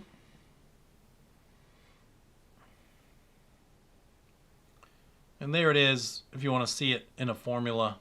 793,618 divided by 500 equals 1587 and some change. Round up to 1588. So nothing charged to the buyer, 1588 charged to the seller. We talked about this title search idea and the general warranty deed protecting the seller or grantor, saying, look, I stand behind the title being solid, being clear forever. How is that possible? It's possible through this thing, through title insurance. There's a phrase that the best title assurance is title insurance, right? The assurance of the title being good is possible by getting that title search done with an attorney. The settlement attorney is going to do it, by the way. That's who's going to conduct the search of the title. And then they're going to tell the title insurance company, yep, I did the search. Everything looks great. You should be okay to issue a title insurance policy on this property. And then the buyer is going to be charged for the title insurance policy. It's not a monthly recurring amount. It's not like a house payment or anything. It's just a one-time fee for title insurance policy. The attorney is going to do an examination. They're going to do a search. They're going to look back through the public records, and they're going to verify that this property was bought by the seller, that this buyer, the current owner, bought it from a seller, and that seller bought it from a seller, and that seller bought it from a seller.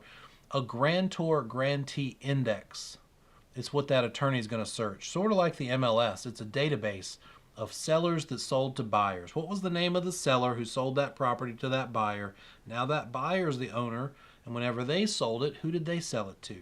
And the attorney has to make sure there's a consistent and unbroken chain of grantors to grantees over the previous 30 years. Got to go back 30 years. A few $100, Ben. Might be $1,000 or something at the most. But the title insurance amount depends on a variety of things. It's paid by the buyer.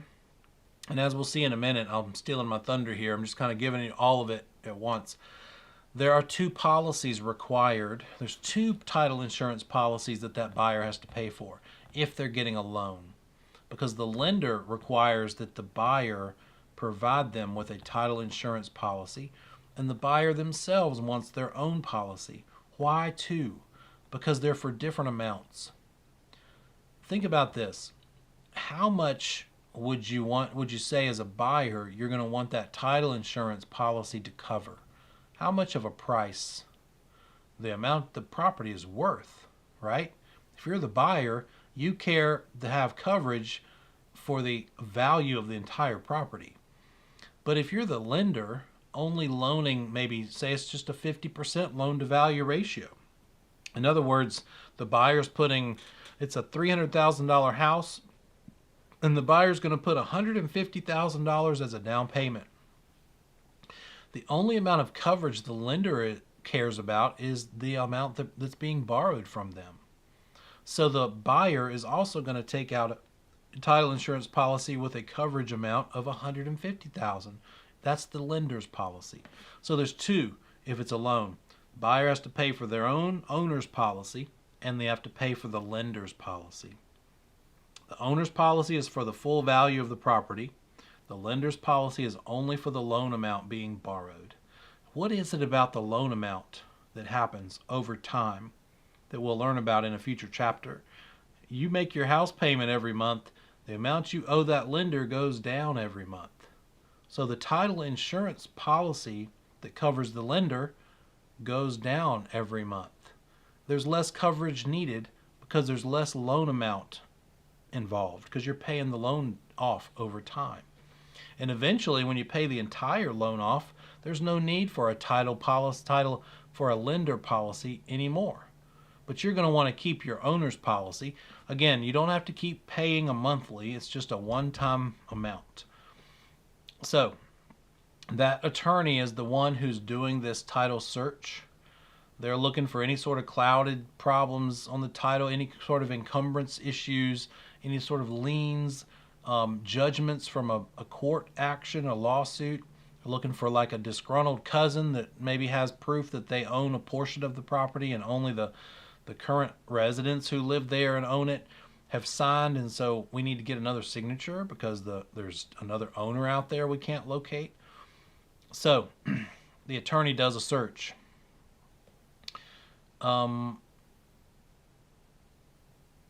They give an opinion of that title.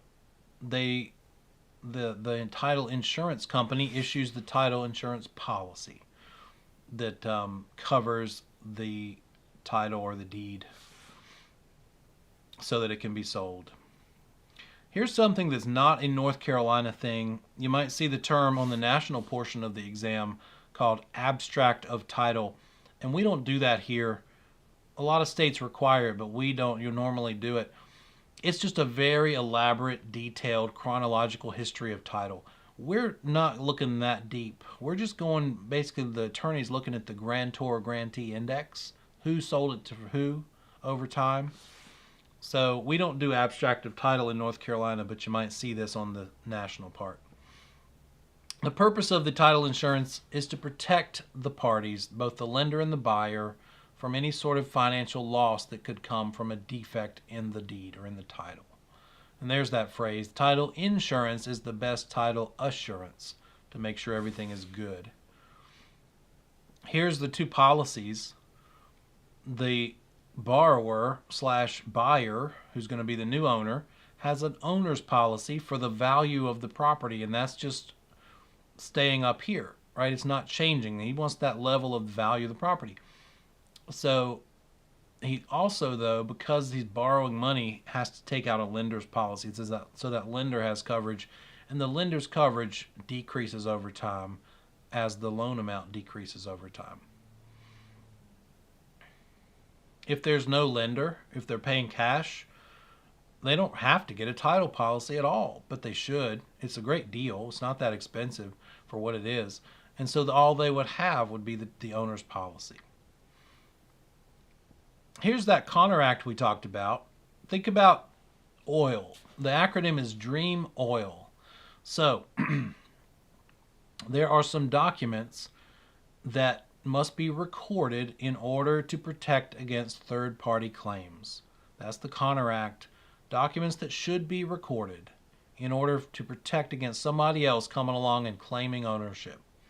Deeds under the title. Remember, it's not an essential element of a deed for it to be recorded. It is a non-essential element. However, the Connor Act says if you want to protect against third-party claims, you should record that deed. And also in North Carolina, that's how we know it has been received. Not only delivered, but accepted. It's for it to have been recorded. But here are the documents that must be recorded to protect against third-party claims. Deeds, restrictive covenants. We talked about those. I've also referred to them as covenants, conditions, and restrictions. A neighborhood, right? They've made rules that make sure that people can't just paint crazy colors, have junk stuff in the driveway or in the yard to lower property values. Those restrictive covenants could be restrictive covenants are what the seller requires that buyer to do with the property. You have to build brick homes on this property. If you want to build a house, it must be brick. It's in the restrictive covenant. Need to record that so that you can have it be enforceable in a court of law. Easements should be recorded. Assignments. I made a mention of assignments a minute ago. All an assignment is the ability for one buyer to sell the rights they have to a contract to another buyer. They're saying, look, I don't want to go through with this purchase, but hey, fellow friend, investor, buddy of mine, let me sell this contract and my rights that I have in this contract, I'm going to sell it to you. Now you are going to be the buyer. Pay me $10,000 and you can buy this contract, and then you can buy that property that I've negotiated to such a great deal. It's worth $400, but the desperate seller's selling it to me for $300 or $250 or something, right? So just pay me off. Let me assign it to you, make a quick assignment fee, and I'll move on to the next thing. Then you can deal with the headaches of closing on it and renovating it doing the updates and fixes and repairs and whatever, or put the tenant, whatever. I don't want to mess with that. I found the deal. I negotiated it really well. I have an opportunity with built-in equity because the seller is desperate and it's worth this, but I got it for this. Let me just sell that great deal to you. Let me assign it over to you. Pay me some money. You can have this now. That assignment should be recorded. Mortgages should be recorded. So in this state, we call mortgages something different. We call it a deed of trust, but it's essentially the same idea. All a mortgage is, or a deed of trust, is in writing proof that you, the borrower, are pledging the property as collateral. That's what the mortgage is, or the deed of trust. So, need to record that mortgage so that you protect against third-party claims, options to purchase, installment land contract. If you do seller financing with a seller, record it. And then this one is weird. We'll learn more about it in the rental section. But leases, but not any leases, just the leases that are for longer than 3 years. If it's a lease for 3 years or less, it's got built-in protections for that tenant. So that if particularly in the commercial sector, if a buyer comes along in that commercial property and it's a lease for longer than 3 years and that lease is not recorded, that tenant is at risk of possibly being evicted, even though their lease is not up. If it's 3 years or less, there's built-in protections for them to not be able to be evicted. You have to honor the lease when you buy a property with a lease that's 3 years long or less. But if it's a lease that's longer than 3 years, that tenant is subject to that possibility unless you record it. So it needs to be recorded to protect the tenant's best interest so they don't end up on the street. That's the Connor Act. Must be recorded to protect against third-party claims. And then that circles back around to what we learned last chapter, this concept in North Carolina of the race to the courthouse. The person who records the deed first wins. So if I sell two of you the property and we meet at a restaurant and me and Ben, I say to Ben, I'll sell this to you for $300,000 and I'm going to sign the deed over to you. Give me the $300,000. Okay, great, thank you. Now gave me a suitcase of cash, $300,000. I'm going to sign the deed and give it to Ben. And then I'm going to go to the next Starbucks across the street and I'm going to say, hey, Amanda, let me sell this to you for $300,000. I'll sign this deed over to you. Here you go. Oh, you're going to give me a suitcase of $300,000? Now I've got $600,000. I've sold the same property to two different people. Well, what's going to happen is, let's say Ben is super excited about it. He can't help himself. He has to go celebrate over lunch, and he stops at a restaurant and has lunch to celebrate that he just bought this house from me. In the meantime, Amanda goes on and doesn't have lunch. She goes straight to the courthouse and records her deed. And then a couple hours later, Ben finally makes it to the courthouse and says, I'm here to record my deed. And the Register of Deeds person says, wait a minute, your deed says the grantor is Neil Pender. However, the owner that we have on record as of an hour ago is Amanda. Your deed is not matching up with who's the current owner. Therefore, she gets it, you don't. First to the courthouse wins is sort of the idea. Now, yes, there's a bunch of other complications there. Ben's going to be mad at me. He's going to hunt me down, right? Either legally or physically or something or both. I would be in big trouble. But and that's why the attorney kind of handles all this to make sure things are done in the right order and we don't have this actual issue happening. But yeah, the first one there to record is the one who would be the winner, or who would actually get the property. Recording documents puts it on the public record. I think we've talked about this a little bit. You're basically giving something called constructive notice to the whole world that this is a thing. This is official. Look, I'm letting you all know, here it is. The deed is recorded. Your mortgage or your deed of trust is also recorded. In other words, if you're wondering what your neighbor's mortgage looks like, you can look it up in your county's Register of Deeds. It gives actual notice, information has been given. It gives constructive notice that information is available. It says what the priority is of who gets paid first in the event of liens, right? And then that contract provides protection against third parties. All of these are reasons that you might get something recorded. It happens at the Register of Deeds office, either in person or online in the county where the property is located. And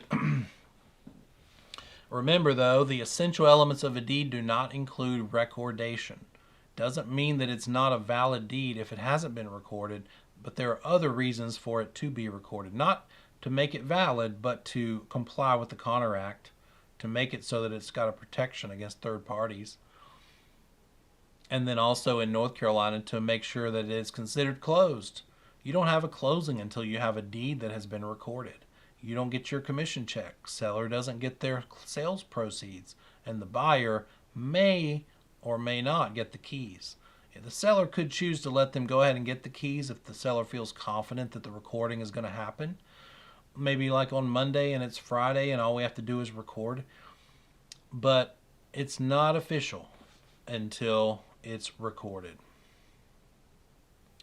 So when it comes to this concept of the title search, the attorney checks that thing called the grantor-grantee index to make sure that this owner bought it from that owner who bought it from that owner.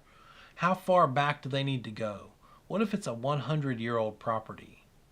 That attorney only has to go back for 30 years under what's called the Marketable Title Act. Marketable Title Act says, hey, this could be a 50-year-old property, attorney, but in order to do your title search, you don't have to search back 50 years. 30 is enough. If there's a cloud on the title from 31 or more years ago, irrelevant. It's considered to not have a cloud at all. That's the Marketable Title Act. The search goes back 30 years. Anything beyond 30 years does not affect the title. So, 30 years or less, what are they looking for? Serious defects in the title, any sort of significant liens against the property, questions of law or fact related from court action or from a judgment, exposure of the purchaser to litigation, and then threat to quiet enjoyment means a third party claiming ownership of the property. These are the things that that attorney is looking for. And so it might be discovered that there's an IRS lien that has to be paid off. So that seller thought they were going to get $190,000 from the sales proceeds, but their IRS lien is for $30,000. So what they're really going to get is $160,000. It's going to be coming from their sales proceeds in order to pay that lien off. What sorts of documents are not recorded in our normal course of business as a broker? Contracts. We don't record contracts. Deeds we record. The attorney records them. But when we have a contract as a broker or anybody, you don't record a sales contract. You don't record something called a promissory note. We'll learn more about this in 14 and 15. But there are two documents involved in owning a property when you're borrowing money to buy it. There's the promissory note and there's the mortgage, or the deed of trust in North Carolina is what we call it. So those two things, what's the difference? The promissory note is the document that says, I'm borrowing $150,000 at 6% interest for 30 years. It spells out the terms of the loan. It's all about the money itself and the fact that you are voluntarily borrowing it. That's the promissory note. You see promissory notes on car loans anytime you're borrowing money. But what happens if this is real estate that you're borrowing that money to buy real estate, and that lender is not going to let you borrow six figures or more, or even any amount of money, unless they also have their hooks in your property, unless they also have your property you're buying as collateral for that loan. That's another document. That's the one called the mortgage or the deed of trust in North Carolina. So we know that the deed and the deed of trust are recorded. We just saw that a few slides ago. That other document, though, the promissory note that just spells out the numbers, that's not recorded. So the one that spells out the loan terms itself, not related to the fact that the property is collateral, is the promissory note, and that is not recorded. And then the agreements that we have between us and our clients.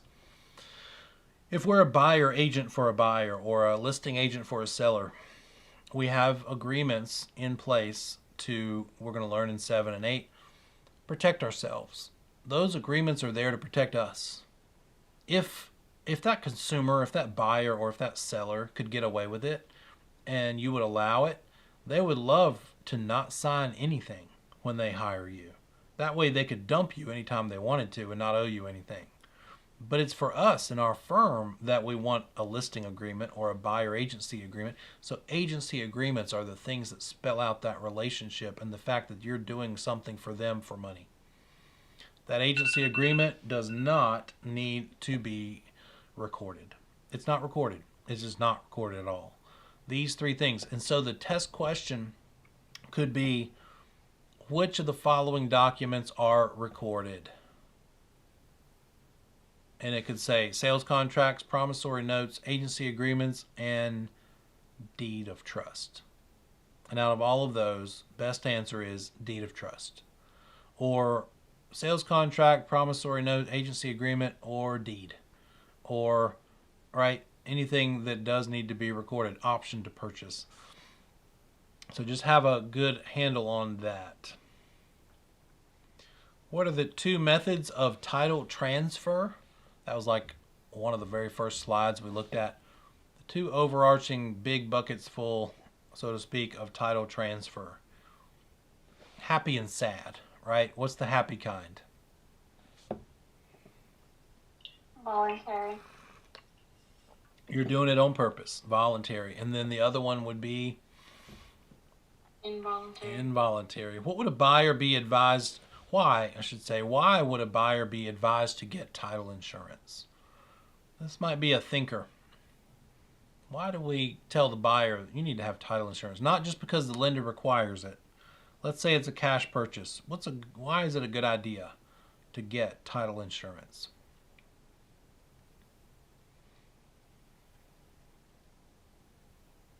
What if something goes wrong later and they try to track down the seller, the grantor, and that seller is not around anymore, or they're broke and they don't have the money to fix the problem?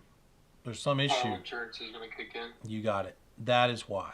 It's because the grantor may not be liquid. They may not have the ability. They may be insolvent. They may not be able to reimburse for losses. If there are multiple deeds, how does the court decide who actually has claim to the property? If there's multiple titles, multiple deeds. First one to the Yeah, the first one to record. Whoever recorded first is the one who owns it. Good job. We come back from break, we'll talk about some math, getting back into some math, converting from acreage to square footage. I'll see you in 10.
70.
One, two.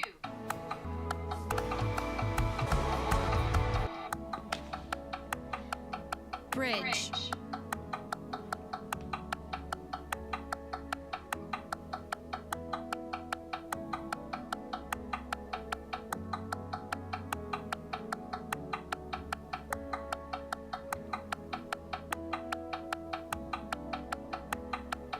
Bridge.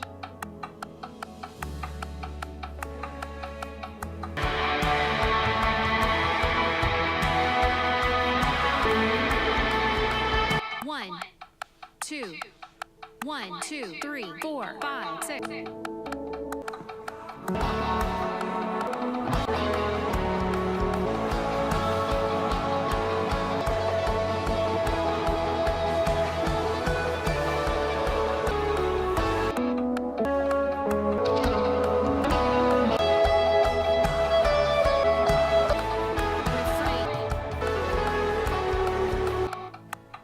One, two. Chorus 4. 1, 2.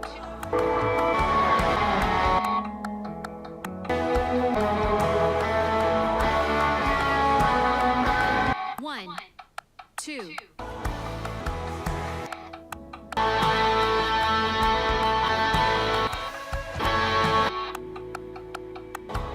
Tie. One.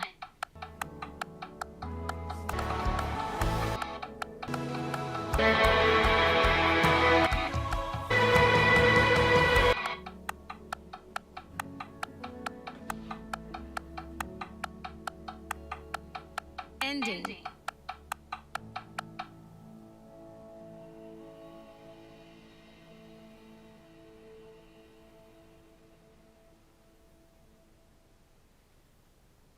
One, two. 1, 2, 3, 4, 5, 6.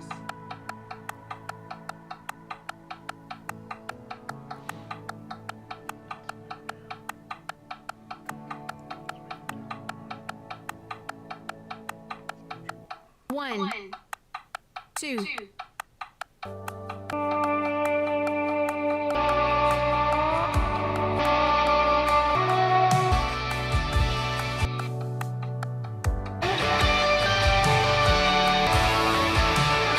One.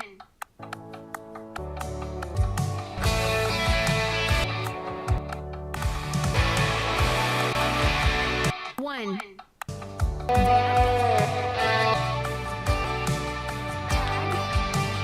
Build. Chorus. 1, 2. Intro. 2, 3.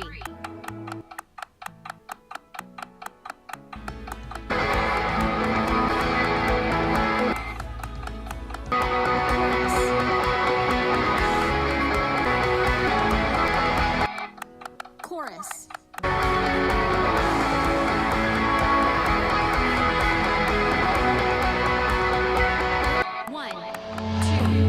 Intro. 2, 3. Turn around. Turn around. One, two.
Welcome back.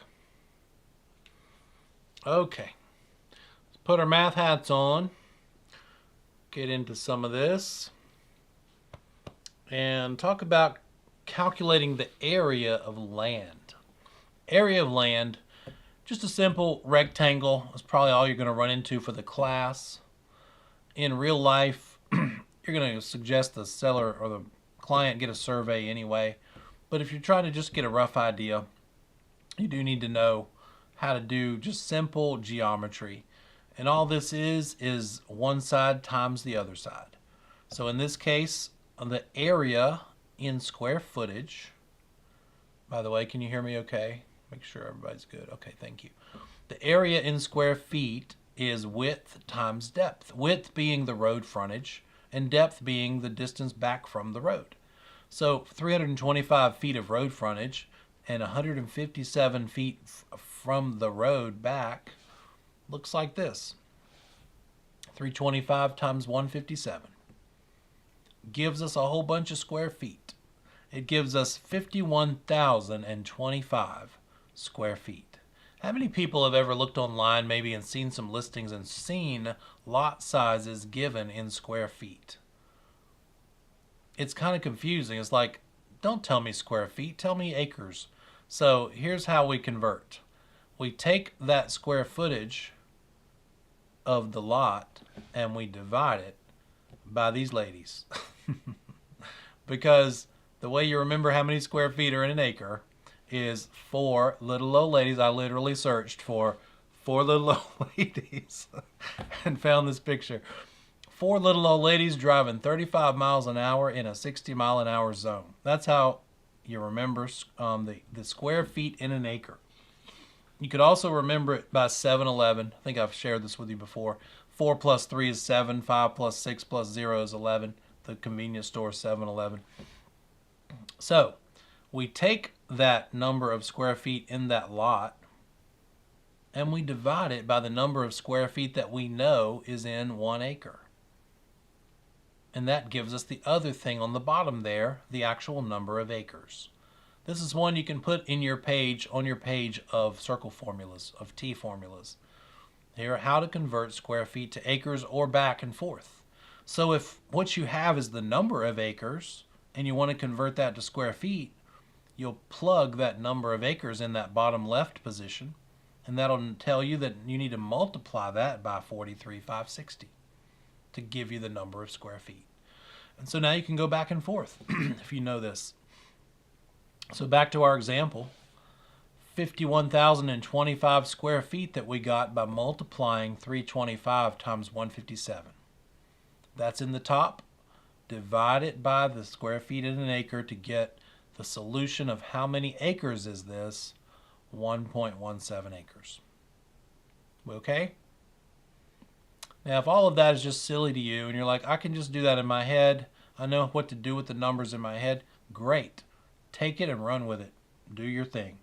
But if this is helpful, here it is. I like to give you lots of different ways to do this sort of thing. So what if we take it to the next level? You know, we're brokers. We're in the business of helping people what? Buy things. So money is going to come up. So we need to get the money into the picture. How to calculate the cost of land. If land costs $14,500 per acre, how much should this parcel sell for? Well, we know that it's on the right side there, 1.17 acres.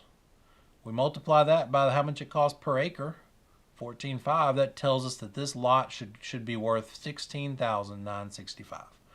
And if you want a circle formula to fit that equation, it's on the left. To go back and forth and convert from the price value, the market value of the lot, to the number of acres or to the dollars per acre, here's the one you're going to want to remember. If you know any one of these and plug it into this formula, you know what to do with any two of these three values. You can get the third value. So we calculated 51,025 square feet before.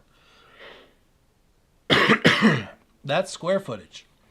In commercial real estate, quite often they price acreage by the front footage. The front footage being what is on the street. So if they ask for front feet, they're looking for just the street side dimension of 325 feet. They don't care about the 157. Why do they not care in commercial about the 157? The 325 is where the exposure is. That's the drive-by traffic. So it's worth more if you have, they would rather have more street frontage and less depth of the property, because that would be more value. It'd be worth more that way. More exposure to drive-by potential buyers. So front footage is just that one dimension. Square footage is the both dimensions multiplied together. They're not giving you any crazy shapes past a rectangle. That's all you're going to have to deal with in pre-licensing. So what about this one? Lot dimensions are 450 feet by 730 feet. Land is selling for $3,765 per acre. How much should this lot sell for? I'm going to be quiet and give you some time to work on this.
Okay, what are we going to do first?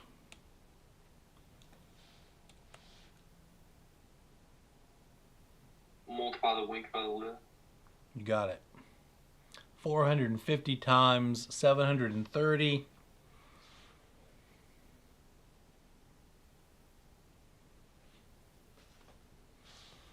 We've got whatever the first number is, by the way, is the street frontage. When you report dimensions, report the street frontage first, and then you'll go street frontage to left side, and then just work your way on around clockwise, by the way. But for our purposes here, 450 times 730 is going to be a huge number. Times 730. Oops. 450 times 730. 328,500 square feet. And then land is selling for $3,765 per acre. What do we need to do before we can do anything with that number? Divided by the 43, whatever, 560. You got it.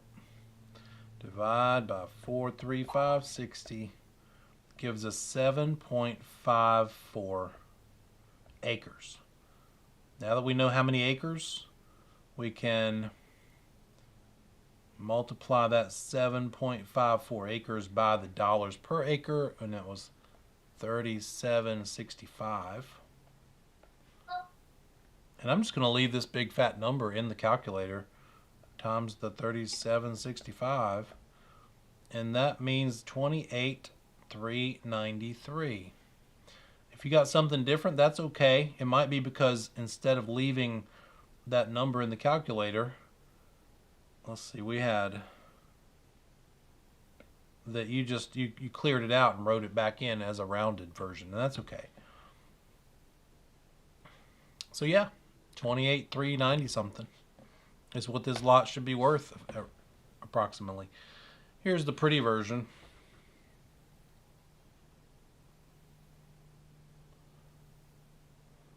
There we go. Took our 450 times 730 to get the 325. Step 1 at the top, and then step 2 there on the left, divided by the acreage, square feet in an acre, to get how many acres there are, 7.54. And then multiply that by the price per acre on the right to get the 28. And look, I got 28,388 when I did it earlier because I think I cleared out the calculator and then plugged in a rounded version. What if, how much would the lot be worth if instead of what we just did, property is selling for $1,200 per front foot? And maybe it's like me, my property that I have here, I might have a choice. I could either sell it residentially or commercial because it's zoned in a way that maybe could be changed. So I have to decide, do I want to find a residential buyer or a commercial buyer? If I want to find a commercial buyer, I might be able to make $1,200 per front foot. Which one will make me more money? How do we calculate that? I'm going to multiply it by how many feet are in the front foot. The front footage. There's 450 feet across the front at the road times the 1,200. Doing it that way makes it worth $540,000. So it's either worth $540,000 if you're calculating this amount per front foot, or per acre $28,000. Yeah, let's go commercial. We'll sell it commercially. There it is. Just comparing the two methods. That is it, guys, for 4. Let's see where we are.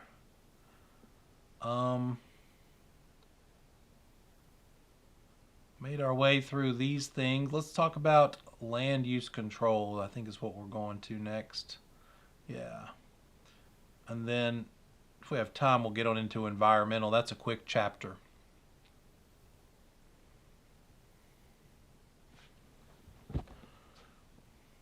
Any questions about acreage and square feet or anything we just talked about? We okay there? Okay.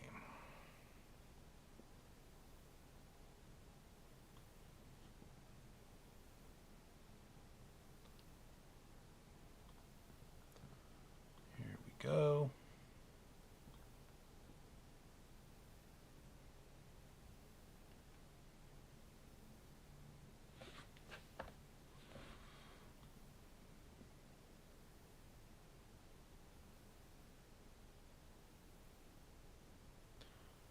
There we go. Unit 6 in the book, which is syllabus section 5, land use control. What can we do with land? How do we figure that part out as a broker? We're going to be looking at how it's created, what the difference is between public and private, some terminology and the procedure and the purpose and the authority. The public land use control is what you're dealing with when you see one of these signs. Zoning department, right? A rezoning notice out there on the street. If you see one, safely pull over, go look at it, and somewhere on that sign is a phone number or a website about what is being proposed to change. What is the zoning change that they are proposing, and where can you find out more? They're going to tell you. So the government has what's called a police power to enact and enforce zoning laws, because it's important to maintain property values by not just letting anybody build anything anywhere. Otherwise, in that event, you're going to end up with a grocery store next to an asphalt plant next to somebody's house. And it's not even cool to have a house that overlooks the backside of a Walmart, much less being next door to something potentially toxic. So in the interest of public health and values, property values, let's put this stuff over here and that stuff over there. Sort of the idea. Also, building codes falls under this category. The government says, here's the bare minimum requirement to keep buildings from killing people. That's essentially what building codes are about. Like, how do we put the electrical in, the plumbing, the water control, and the structure to make sure nobody gets hurt? So they have building code minimums. And just like we've seen already a couple of times in this class, there could be state of North Carolina building code minimums, and then local city or county building codes. And if you want to build something on your property, which set of building codes do you have to follow? The state ones or the local ones?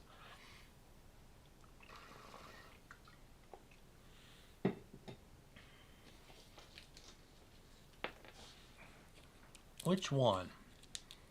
If one is stricter than the other, which one, if the local one is stricter than the state one, which do you follow?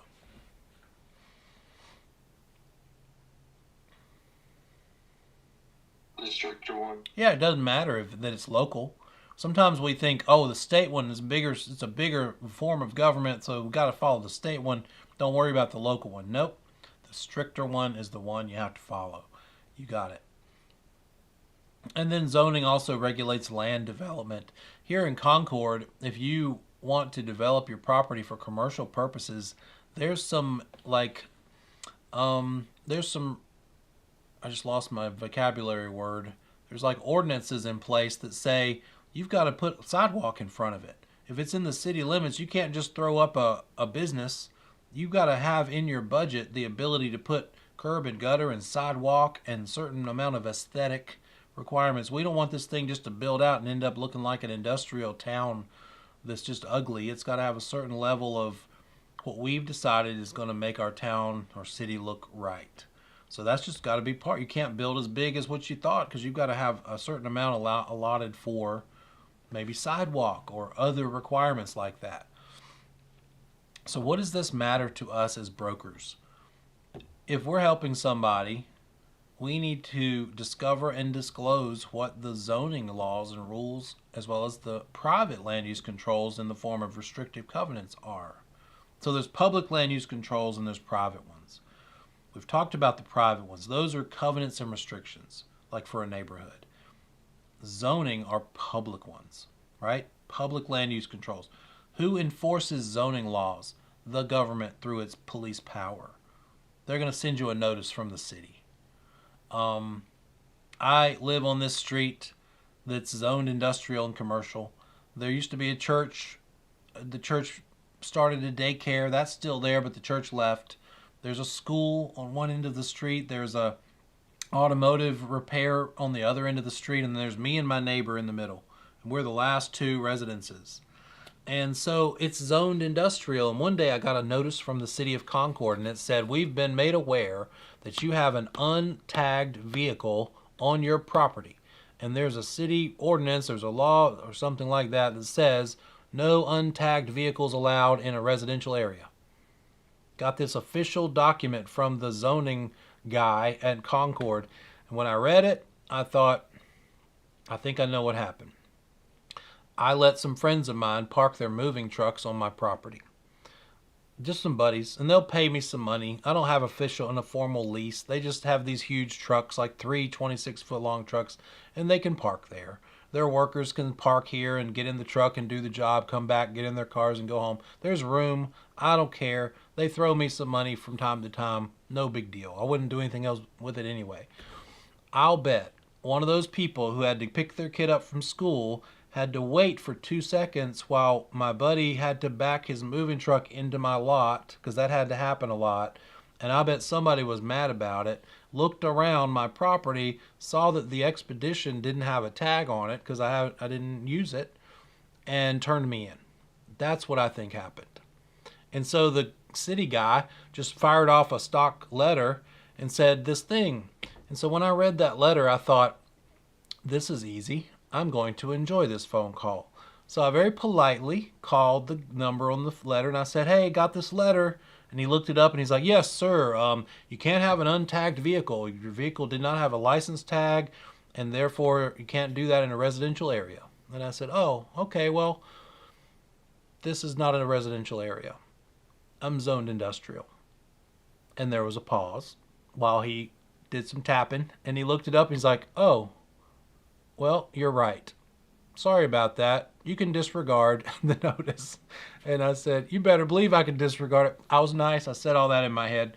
I didn't go all hardcore. You know, I'm watching a law firm related series right now, and I'm like, rawr! I didn't do any of that. I'm like, you know, somebody turned me in because probably they were mad. No big deal. He did go on to say, but if you wouldn't mind, if you could go ahead and maybe turn the vehicle around so the tag doesn't show. And I'm like, okay, whatever. No, I'm not doing that. If I could move the vehicle, I'd probably get it tagged and use it. It wasn't working. That's why it's not tagged. So did the vehicle get turned around? No, not in that day.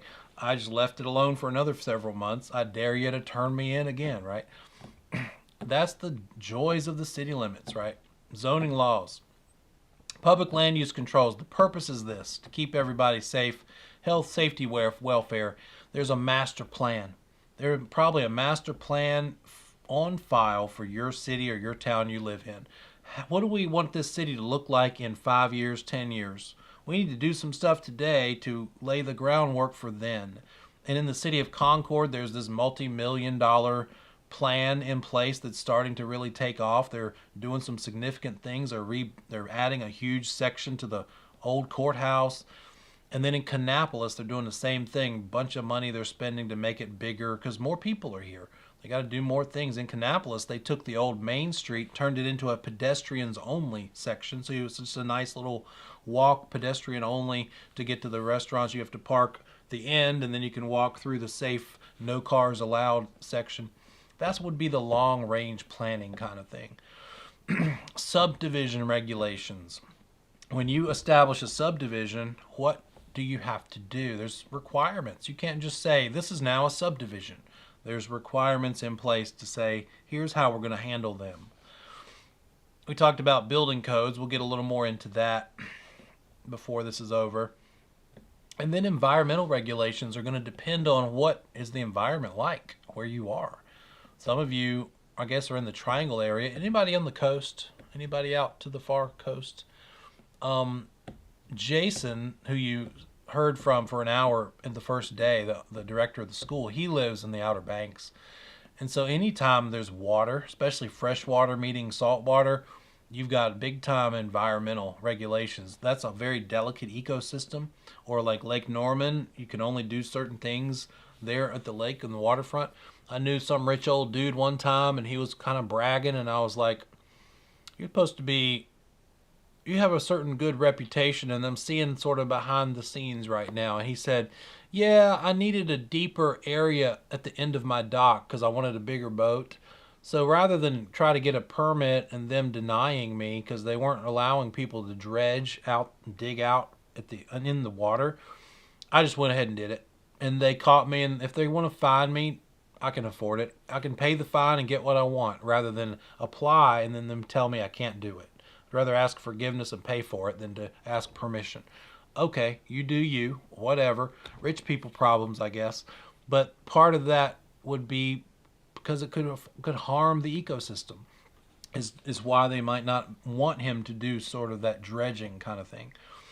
So environmental regulation, and in the mountains, there was I think the 60s, there was this condo complex that they clear cut trees off the top of a mountain in North Carolina and built this 6 or 7 story or more maybe building, not a hotel. I think it was like a condo complex or something. Kind of an eyesore, kind of destroyed the nice, mountain view, and that was the last time that happened. They put regulations in place to keep that from happening again. Okay, who enacts these public land use controls, these zoning rules and laws? The local government. Who enforces them? The local government. They're going to send you a letter, and then if you don't do it, you'll get fined. Another thing I've enjoyed, which means not enjoyed, about this multiple acreage I have in this city. That same deal. I've got those friends that park 2 or 3 moving trucks. I got another notice from the city, and they said, looks like you have impervious area. And so because you have impervious area, water is running off your property faster and damaging the environment nearby. So therefore, you're going to have to pay a fine or a penalty or an extra charge for the extra. You're only allowed to have certain. Impervious means water can't get through it down into the ground. So your house footprint is impervious area because water hits your roof and goes off. It doesn't go straight down in. Your driveway, if it's concrete, would be impervious area. The pool and the surrounding concrete around the pool is impervious. Impervious water can't get through. I think what happened is they saw the GPS overhead view, satellite view, saw trucks parked, and assumed what the trucks were parked on was all concrete or asphalt. But that is not true. What they are parked on is gravel, which is pervious. Is that the opposite of impervious? I don't know. Water can get through it. It ain't concrete. So once again, the city got after me and I said, not impervious. Sorry, don't charge me money, bro.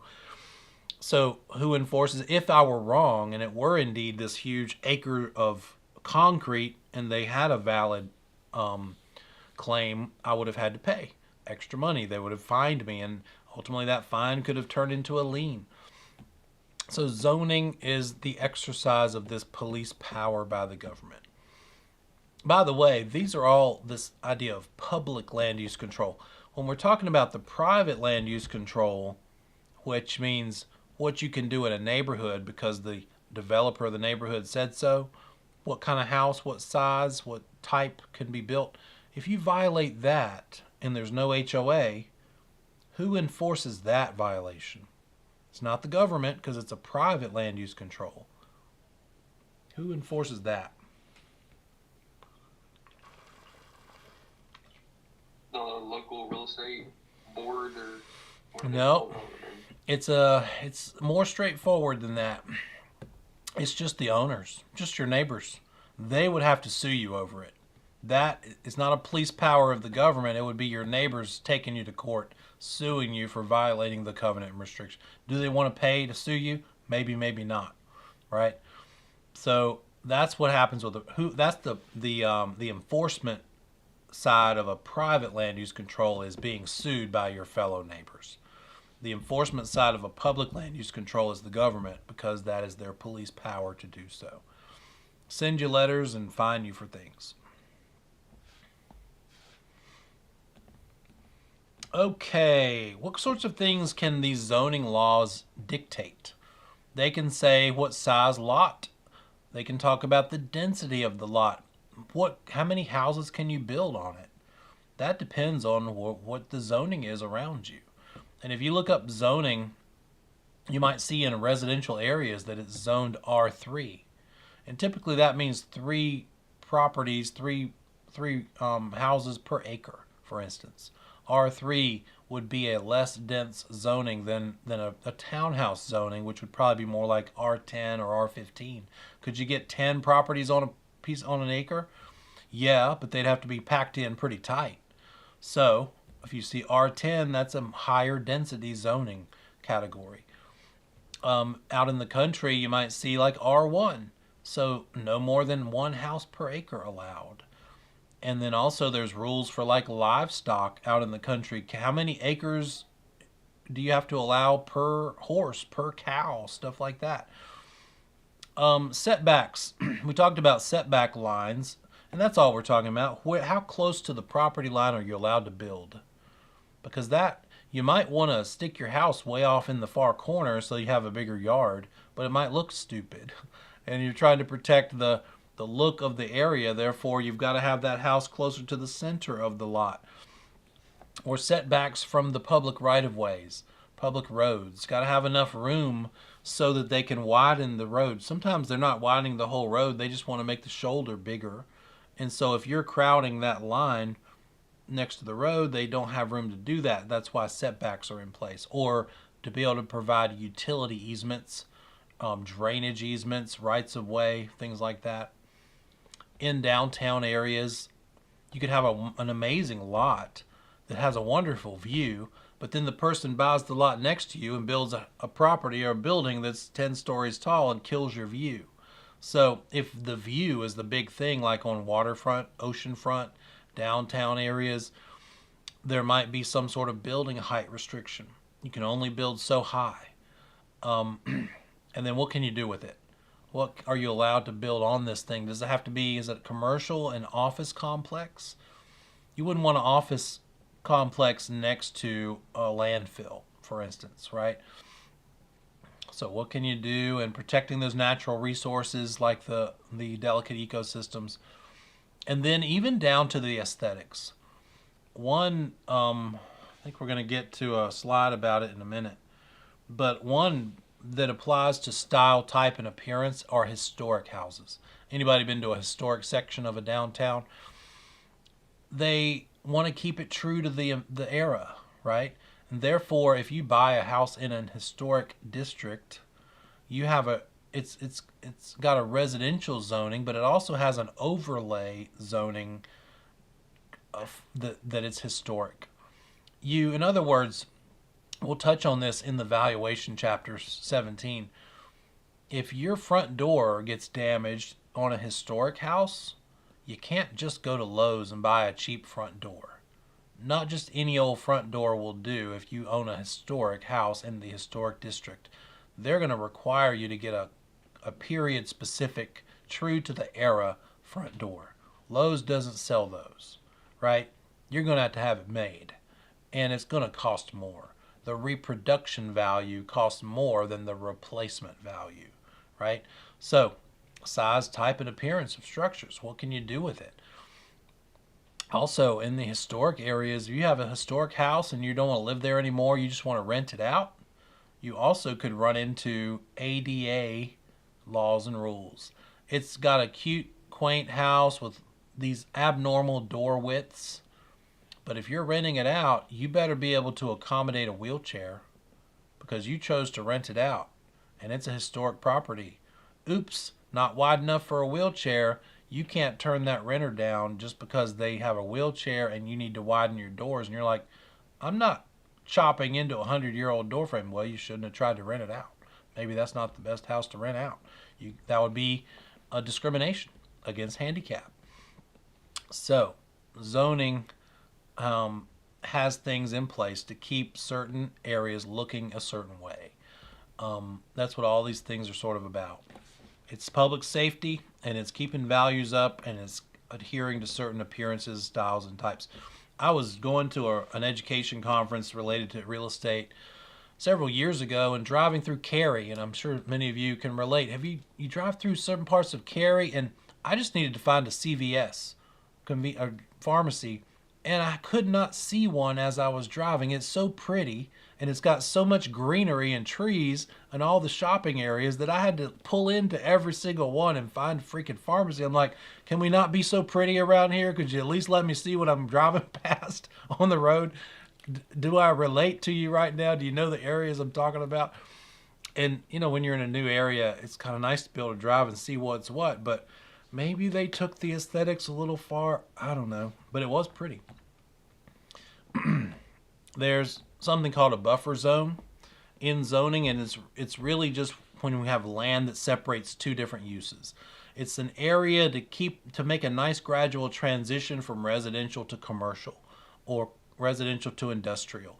That would be a buffer zone that's allowed for, and only certain things can be built there because we're trying to get from one type of zoning to another.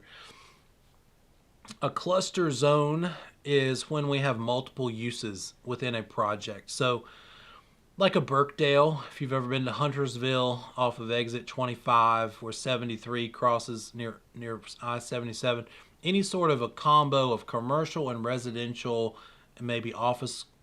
There's some pretty in Birkdale, pretty main street that has some nice restaurants, and then you look at over the shops and there's some really cool condos, but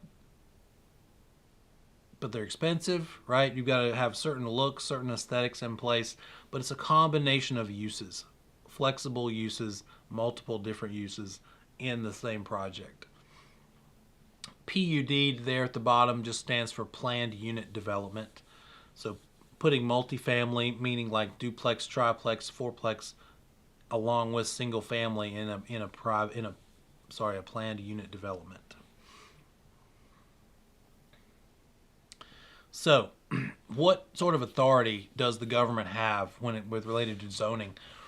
There's another big term, which says that cities or municipalities have authority to their police powers of zoning control can affect even outside the city limits. And so it's something called extraterritorial jurisdiction. They're getting beyond their official territory, but they have the authority to regulate those areas that are 1 to 3 miles even outside of their literal boundaries. That's all that is. Extraterritorial, extra in addition to beyond their boundaries for 1 to 3 miles, so as to keep the zoning laws consistent. So, if this zoning law stuff is for the good of the public, you can't do that so that you're showing preferential treatment. It's got to be fair to everybody. Can't violate the rights of property owners. Like even the eminent domain thing, where you can condemn property. Yes, you could take it over for the public good, but you have to pay them for it, a fair market value. So, can't violate the rights of the owners, must be exercised in a reasonable way, clearly, specifically, and you can't do it and just pick on people based on their protected classes. It's got to be free from discrimination. And then it has to apply to everybody equally in a similar manner. You can't give this person different zoning that allows for a less of a setback just because you like them more, or because you're the cousin and your cousin's on the zoning board, therefore you get to have a bigger shop on your parcel of land than the zoning will allow for. That's not allowed. That's illegal. Something you'll find as a potential test question is they'll give you an example of a thing that's happening, and if it's a legal non-conforming use, it means it used to be zoned for this thing, but it's not anymore, but you still get to use it as the previous thing. And I'm a classic example. I used to be zoned residential. Now I'm zoned industrial, and I don't even know when the official zoning changed. But when that did change, they didn't come knock on the door and say, you can't still be residential here. You're going to have to all of a sudden use this for industrial purposes. I'm grandfathered in. When you see that term grandfathered in, it's talking about a legal non-conforming use, right? No longer conforms. The zoning is different now, but they can't bully you over it. You have certain limitations. I couldn't just, if my house got destroyed, I couldn't rebuild, most likely. I can't just expand and extend. I couldn't add another floor or add to the footprint because I'm grandfathered in. I have the right to use it the way it's always been used, but I can't get carried away. I'm able to continue using it as a matter of right, but I have restrictions. So I can't overbuild, I can't add to, but I can't be driven away either.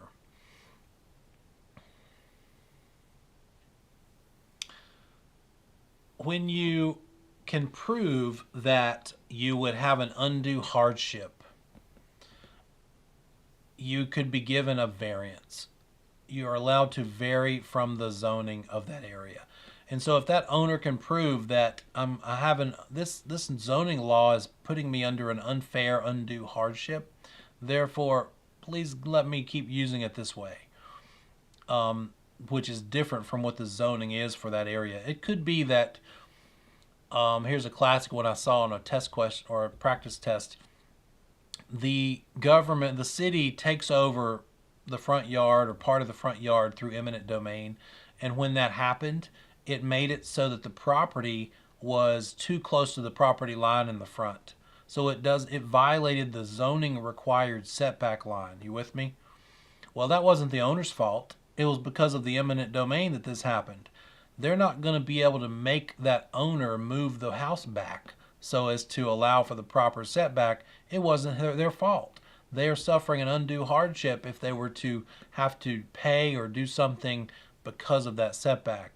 Therefore, the city would give that owner a variance. They can have a closer to the street setback than everyone else because the eminent domain thing happened to them. So otherwise, it would be unfair to them to not give them that variance. A special use permit allows a property to be used for something special that does not comply. Here's our overlay districts, one example of which would be historic or some sort of aesthetic zoning. So the historic is a classic historical area. You've got residential as the zoning and then an overlay district of the historic on top of the residential. You've got to do special things with these houses.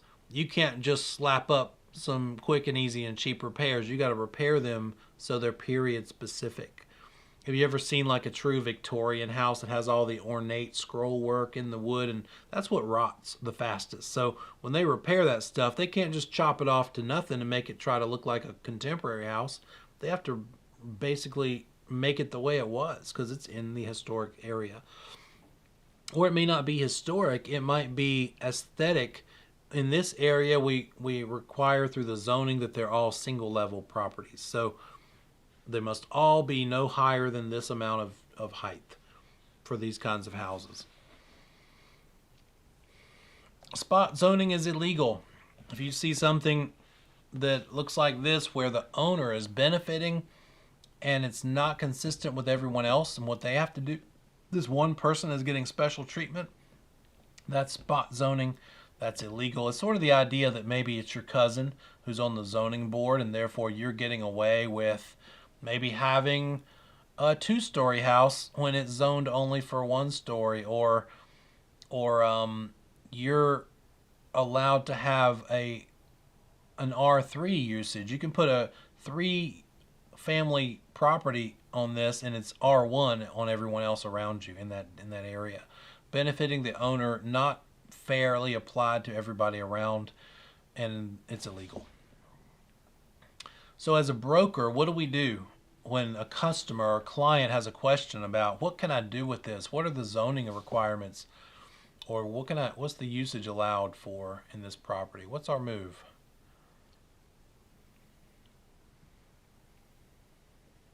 You refer them to an attorney. You could eventually do that, sure. What else could you do? You could, let's dig more, right? Discover and disclose. Let's maybe put them in touch with the zoning department. Find out what is the current use, what can you do, any specific questions. This is prime situation where you could end up being guilty of like a willful or negligent misrepresentation or omission. Don't, just because maybe you ran across this on the last transaction, don't try to give them answers. It's okay to not know, because how could you possibly know everything about every transaction, every property?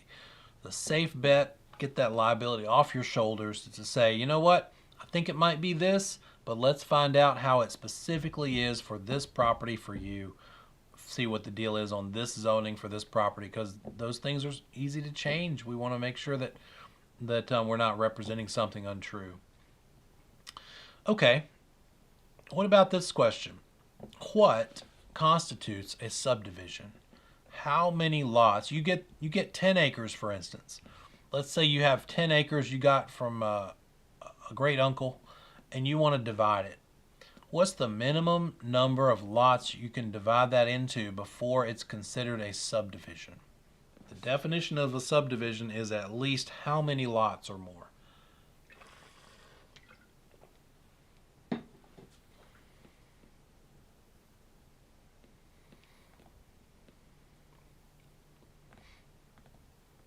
It's simpler than you think. It's an extreme number. There it is, Keisha. You got it. 2. Only 2.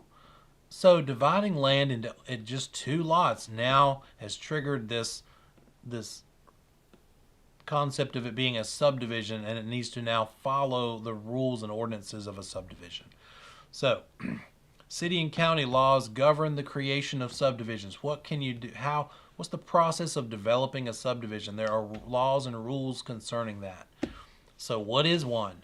If you divide it into as little as 2 lots, now you are subject to those subdivision ordinances or those subdivision regulations. 2 or more prime test question potential here. 2 or more lots is what a subdivision could be, even just 2. What's the process of creating? Well, the developer would create a preliminary plan. They would find the land and prepare some plans for it, and then they would do a final planning stage where they actually purchase the land and finance everything, and then they start up that subdivision. They record the plans, they construct things, they build stuff, and they sell stuff and transfer it. The thing about a subdivision is you're a developer, you can go ahead and get people under contract. They come along and they ask to buy it, and you agree to sell it to them. When you're still in the preliminary plat map stage, you can have just a preliminary plat map. Remember the plat map that we saw when we were looking at legal description? Same thing is going to be for a subdivision. You're going to have this big plat map, and you don't need to have a final approved plat map yet. If all you're doing is selling contracts and not closing yet, but just getting people under contract, you can have that phase of the project be in the preliminary plat map stage. But you can't close on that sale until it's an approved plat map. Okay? Because, pretty easy logic, you wouldn't want to close on something only to find out, oh, the size and shape of my lot is still subject to change. It needs to be locked in before you're going to close, so you can see exactly what you're buying, right? Need to make this a little easier to read here, but I think it pretty much, talking about that last slide, the selling process, that preliminary plat approval is what you need in order to write contracts. Final plat approval and recordation, got to record that final plat before you close. And then it's considered a criminal act that developer could get in trouble for, to close on lots in an unapproved subdivision. Let me do something here real quick.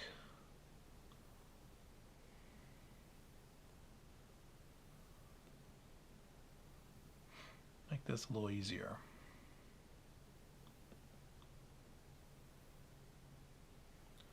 Alrighty.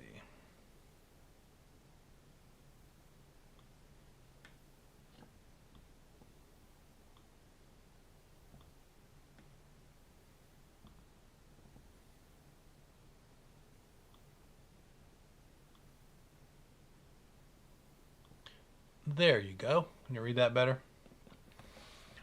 So preliminary plat approval is needed before selling things in order to write things and have contracts locked in. Then you just can't close on them until that's an approved final plat, so that there's no changes that could be made, no underhanded stuff. And then it would be a criminal act that developer would be subject to criminal consequences if they have closings but an unapproved subdivision. Streets are also important to brokers. We've got to make sure that we disclose whether it's a publicly maintained street or not. If the city is not officially, or the county, either one, is not maintaining the street, meaning repairing potholes, repaving as needed, then who is? The people living on the street. And you and your neighbors might be great at it, you might not be. My brother-in-law lived on one of those private roads. It was gravel. He and I think about 8 other people. I sold that house for him, and we had to disclose to everybody, look, this street that they're on, it's a gravel road and it is privately maintained. Don't sit there and wait for the city to come and pave it or anything. It ain't happening. It's private. He and his neighbors would pool their money every couple of years, and one of the neighbors had like a tractor and a spreader, and they would re-spread and even out that gravel. But if they decided to pave it, they would have had to pool their resources and pay for that themselves. It's not cheap to pave a street, right? So, how do we get a private street turned into a public street so that the city or the county maintains it instead of the owners having to? Got to build it to the standards required by the Department of Transportation. The DOT has standards through to which a street must be built. Sizes, curb and gutter requirements, size of shoulder, that sort of thing. Once it's built to those specifications, then you would petition the DOT to accept it as publicly maintained. DOT would come out and take a look and say, okay, have you built it right? Everything lining up? Do we like what we're seeing so that we're willing to maintain this thing that you've built? And then finally, number 3, don't forget number 3 for the test question. Not only do you ask them to maintain it and petition to accept as public, they have to accept it. They might say, no, you didn't do it right. We do not accept. You don't have a public street yet. You're going to have to go back and fix whatever it is that they tell you is wrong. And it's not done. It's not a public street. It's still a private street until it has been accepted. So you build it right to their standards. You petition them to please take it over. And then it's only officially a publicly maintained street once they've accepted it. So we as brokers better disclose, is it a public or a private street? I sold 27 acres in North Wilkesboro, and it had the main driveway to the house, and then 100 feet down the main road, there was another street that had a green street sign, but it was a private road. They put up a street sign, but it wasn't an official street sign, and I had to find out, okay, this is privately maintained. It's a gravel road. The county's not going to come out and keep this up. If the storm washes part of it away, it's up to the owners who live there to fix it, not the city. So I had to tell everybody, look, that road there that borders the other side of this property is private, not public. We can get in trouble as brokers to get that wrong. When we're selling new construction, and then we'll take our last break, we're selling new construction, buried in that enormous new construction contract is whether or not it's publicly or privately maintained. And most of the time on new construction, it is still private. They have a little page in there that says, look, we've built it to DOT standards. We fully intend to turn it over to them, but it's not done yet. So the buyer, you need to point out to your buyer, here's what this deal is with public and private roads. It's probably going to be fine, but it's officially only private right now. It's not public. So look for that in the new construction contract so you can point it out to your clients. They'll be impressed that you know to even look for such a thing. So that's an important disclosure to make. Let's have another break, and I'll see you back in 10.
welcome back. Let's knock out this last few minutes here.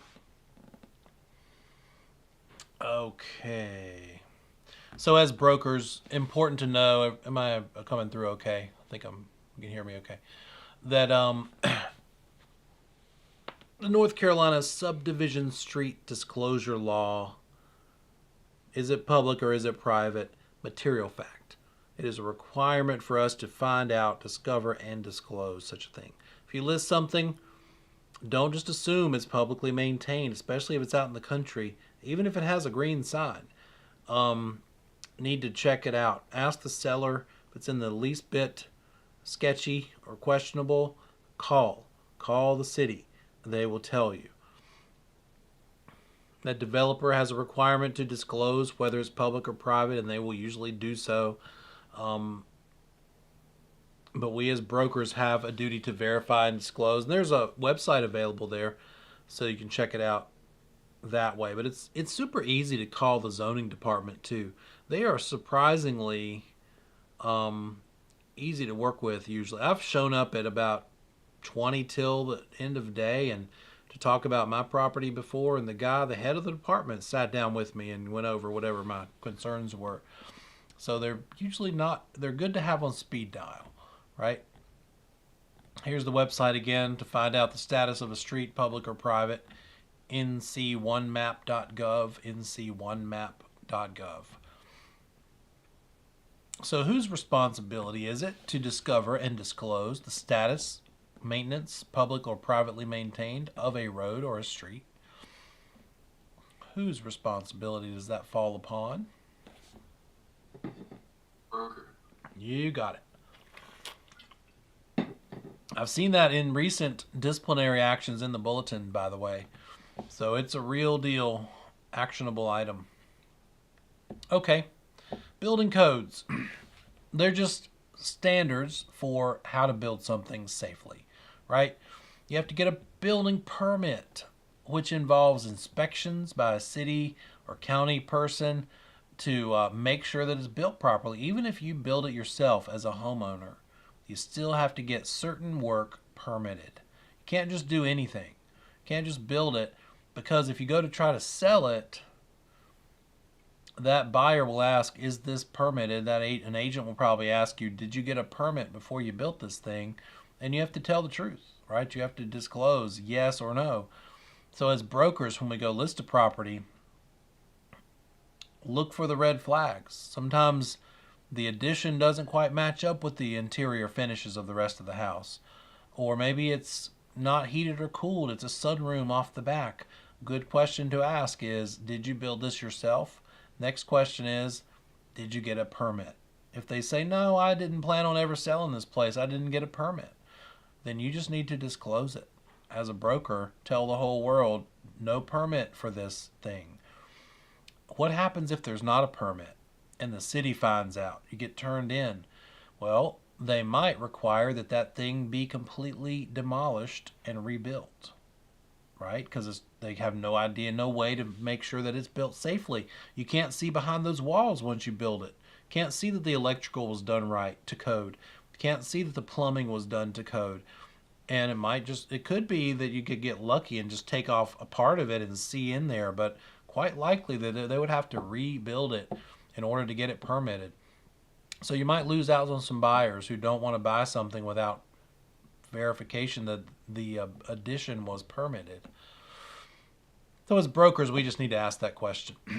What you're going for when you build a new house is to get to the point of this misspelled word that I just noticed and get a CO, a certificate of occupancy. Certificate of occupancy is the end goal.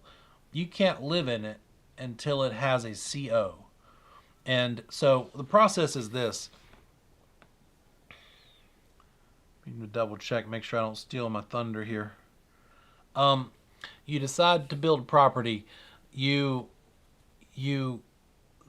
developer, whoever's building it, the people you hire to build it, they build the foundation. They dig the footers. We're going to see how construction works in a future chapter. But somebody from the city has to come out and verify that was done properly before you can keep going. Then you build the foundation. Somebody has to come verify that was built properly before you can keep going. Then you build the floor and the walls and the roof. And at every stage of the construction, at certain stages, someone has to come out, sign off and say, yep, you did it right. Or they'll say, you missed a spot. You didn't do the wiring quite right. You didn't build this door frame quite right, not according to code. Therefore, try again. I'll come back again next time and see if you did it right. And it's a process. So building a house is this combination of babysitting and scheduling, right? You're making sure that you've got the foundation people and then the framers and then the roofers in the certain order. And when you combine that with getting the inspections to make sure that it's complying with city code, building code, so that you could eventually have this completed long series of checklists saying each thing was done right, that's the point at which you'll finally get this certificate of occupancy, which says, now I can borrow money to buy it. Now I can live in it safely and actually inhabit it safe once all the inspections are completely completed, and now it's safe to live there. Something else hard to read. Let me fix this one too. The interstate land sale. I'll talk about it while I'm fixing it. The Interstate Land Sale Disclosure Act. Has anybody ever heard the saying, if you believe that, I got a bridge to sell you? Or I've got some property in Florida, swampland in Florida to sell you. It's sort of that idea, because literally in the past, there have been sketchy, unscrupulous developers who have sold someone in the north property in Florida or some other state and implied that it was something that it was not. And by the time that person got down there to see it for the first time, the deal was done, the check was cashed, and they got screwed over.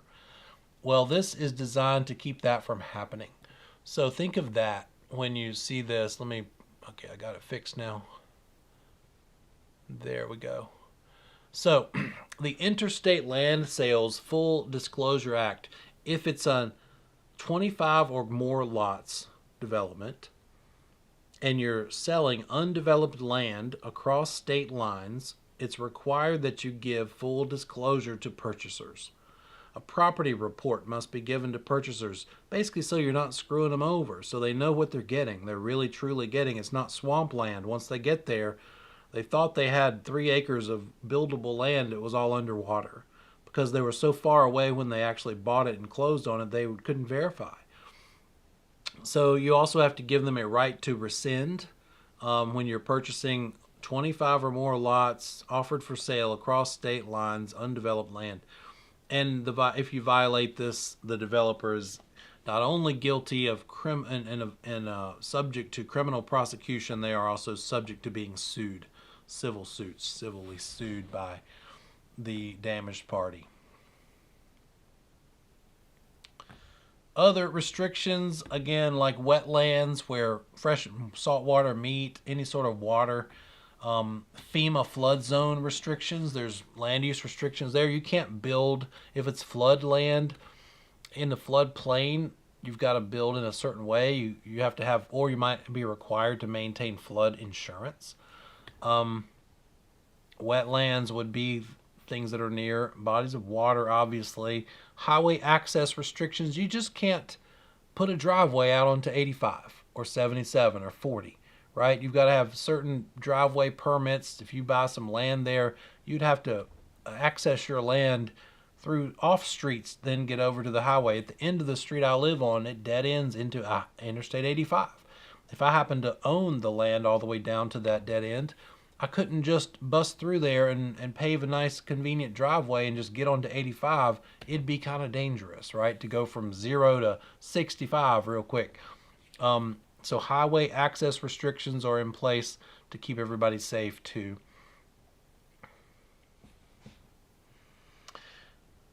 Some more controls. Boy, on the big screen, these really... Sorry guys, I'm glad I'm fixing them. But I didn't know they were this hard to read. I'm going to fix this real quick. Okay. Here we go. Septic tanks. Anybody experience septic systems? Anybody ever lived in a house that was served by a septic tank? Yeah, there it is. There's always somebody. It's a special animal. When it's great, it's great. When it's not, it's terrible. They have to be emptied from time to time. It's literally a tank like this thing into which the wastewater produced by the humans in that structure is going. If you're not in an area where you can tap onto the city sewer system, you got to collect your stuff and disseminate it with a septic system. And this big old tank collects the solids. I'll try to keep it. Those of you who haven't eaten dinner yet, I'm trying to keep this nice and G-rated for you. The tank collects the solids, and then from that tank there are offshoots of probably 100-foot sections of pipe corrugated with holes in it, and the wastewater goes out through those leach field pipes and disseminates down through the soil. So the local health department determines how big of a septic tank system, including all those extra pipes called the leach field, how big of a house can you build? How big of a system will support the size of bedrooms of a house? When it's a septic tank supported house for its wastewater, it doesn't go by number of bathrooms. That would be probably an easy mistake. It goes by number of bedrooms. And what you're looking for is this question: what does the septic system perk for? Does it perk for a 3-bedroom house or a 4-bedroom house or a 5-bedroom house? In other words, how many bedrooms size of a house can this septic system handle in terms of wastewater produced? Now, the idea is for every bedroom the house has, there are potentially 2 full-grown adults in each bedroom. So if this septic system perks for a 3-bedroom house, this septic system and the absorbability of the soil should be able to absorb 6 adults worth of wastewater. Got it? So what does it perk for? A 3-bedroom house. You're the listing agent. You go list that property. You say, this is kind of out in the country. Are you on a septic tank or are you on the city sewer system? And they say, no, there's no city sewer lines this far out. We have our own septic system. And then your next question is, okay, what does your septic system perk for? It might be that they have a ranch style single level house with 3 bedrooms, but they also have a full basement.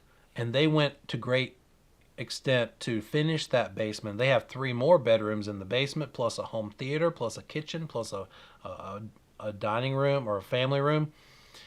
And they want you to market that property as a 6-bedroom home, 3 on the main level and 3 in the basement. But as a broker, you have to ask this question. Okay, I would love to call this a 6-bedroom home, but what is the septic system perk for? And they may not know. Or they may lie and say, I don't know. I think it perks for 6. You can contact the health department of the county you're in, the property is in. Ask them, could you send me the septic permit for this property? They may have it or they may not. Hopefully they have it. And they'll send you this ridiculous looking page that has all kinds of scribble scrabble on it and like a hand-drawn little map that shows where the septic tank is in relation to the house. Some old guy who put in the septic system wrote it on the back of the pickup truck and drew it not very good. And it just shows where the tank is in relation to the house and where those 3 or 4 or 5 pipes, those 100-foot probably, I'm just guessing how long they are, depends on what the system has to be built to as to how much of a leach field is built. And that tells you what the system perks for. And if you find out from the septic permit of this property you're trying to list that it only perks for a 3-bedroom house because the original house was before the basement was finished, and so the septic system was built to support only 3 bedrooms, not 6, then you as a broker are required to only call it a 3-bedroom house. You with me? If you try to call it a 6-bedroom house, you get in trouble. They might be mad at you too. And you say, I'm sorry, I can't. but got to call it whatever it perks for. We can't market it as more bedrooms than the septic system will support, right? What are some options? Well, if maybe it's on a septic system, but in the meantime, the city limits kind of came out to it, and now the city sewer lines are actually running on the street near the property, they could choose to tap onto the city sewer. Then you can call it a 6-bedroom home if you want to. You're not limited by the capacity of the septic system. But how much is it to tap onto the city sewer system? It could be like $7,000 or $8,000, right? It's like as much as it would be to like put in a septic system potentially. Just those, that's sort of the ins and outs of what a septic system is all about. But know that it's the local health department is who is going to be able to send you that septic permit, which is how you can find out straight from the government what this system perks for. Some municipalities don't keep the records back very far. Maybe they only go back 7 years. And if this is a property that has no permit on file and you don't know what it perks for, you don't want to be that broker that gets in trouble. Your best course of action is to say, hey, seller, before we put this on the market, let's get a septic inspection done. Let's get a septic person, a person who puts in septic systems, to come out and take a look and see if this thing is working properly. Or if they have any suggestions that you need to put maybe another leach field pipe out there to support this size house, right? But the other thing is based on the number of bedrooms, not bathrooms, not square feet. It perks for a 4-bedroom house. That means it should be able to support 8 adults worth of wastewater. And I'll tell you more about the septic system and how that perk test works when we get to environmental. We didn't quite get there tonight. We'll catch that tomorrow night, and we're going to move on still in order. Let's see here. Our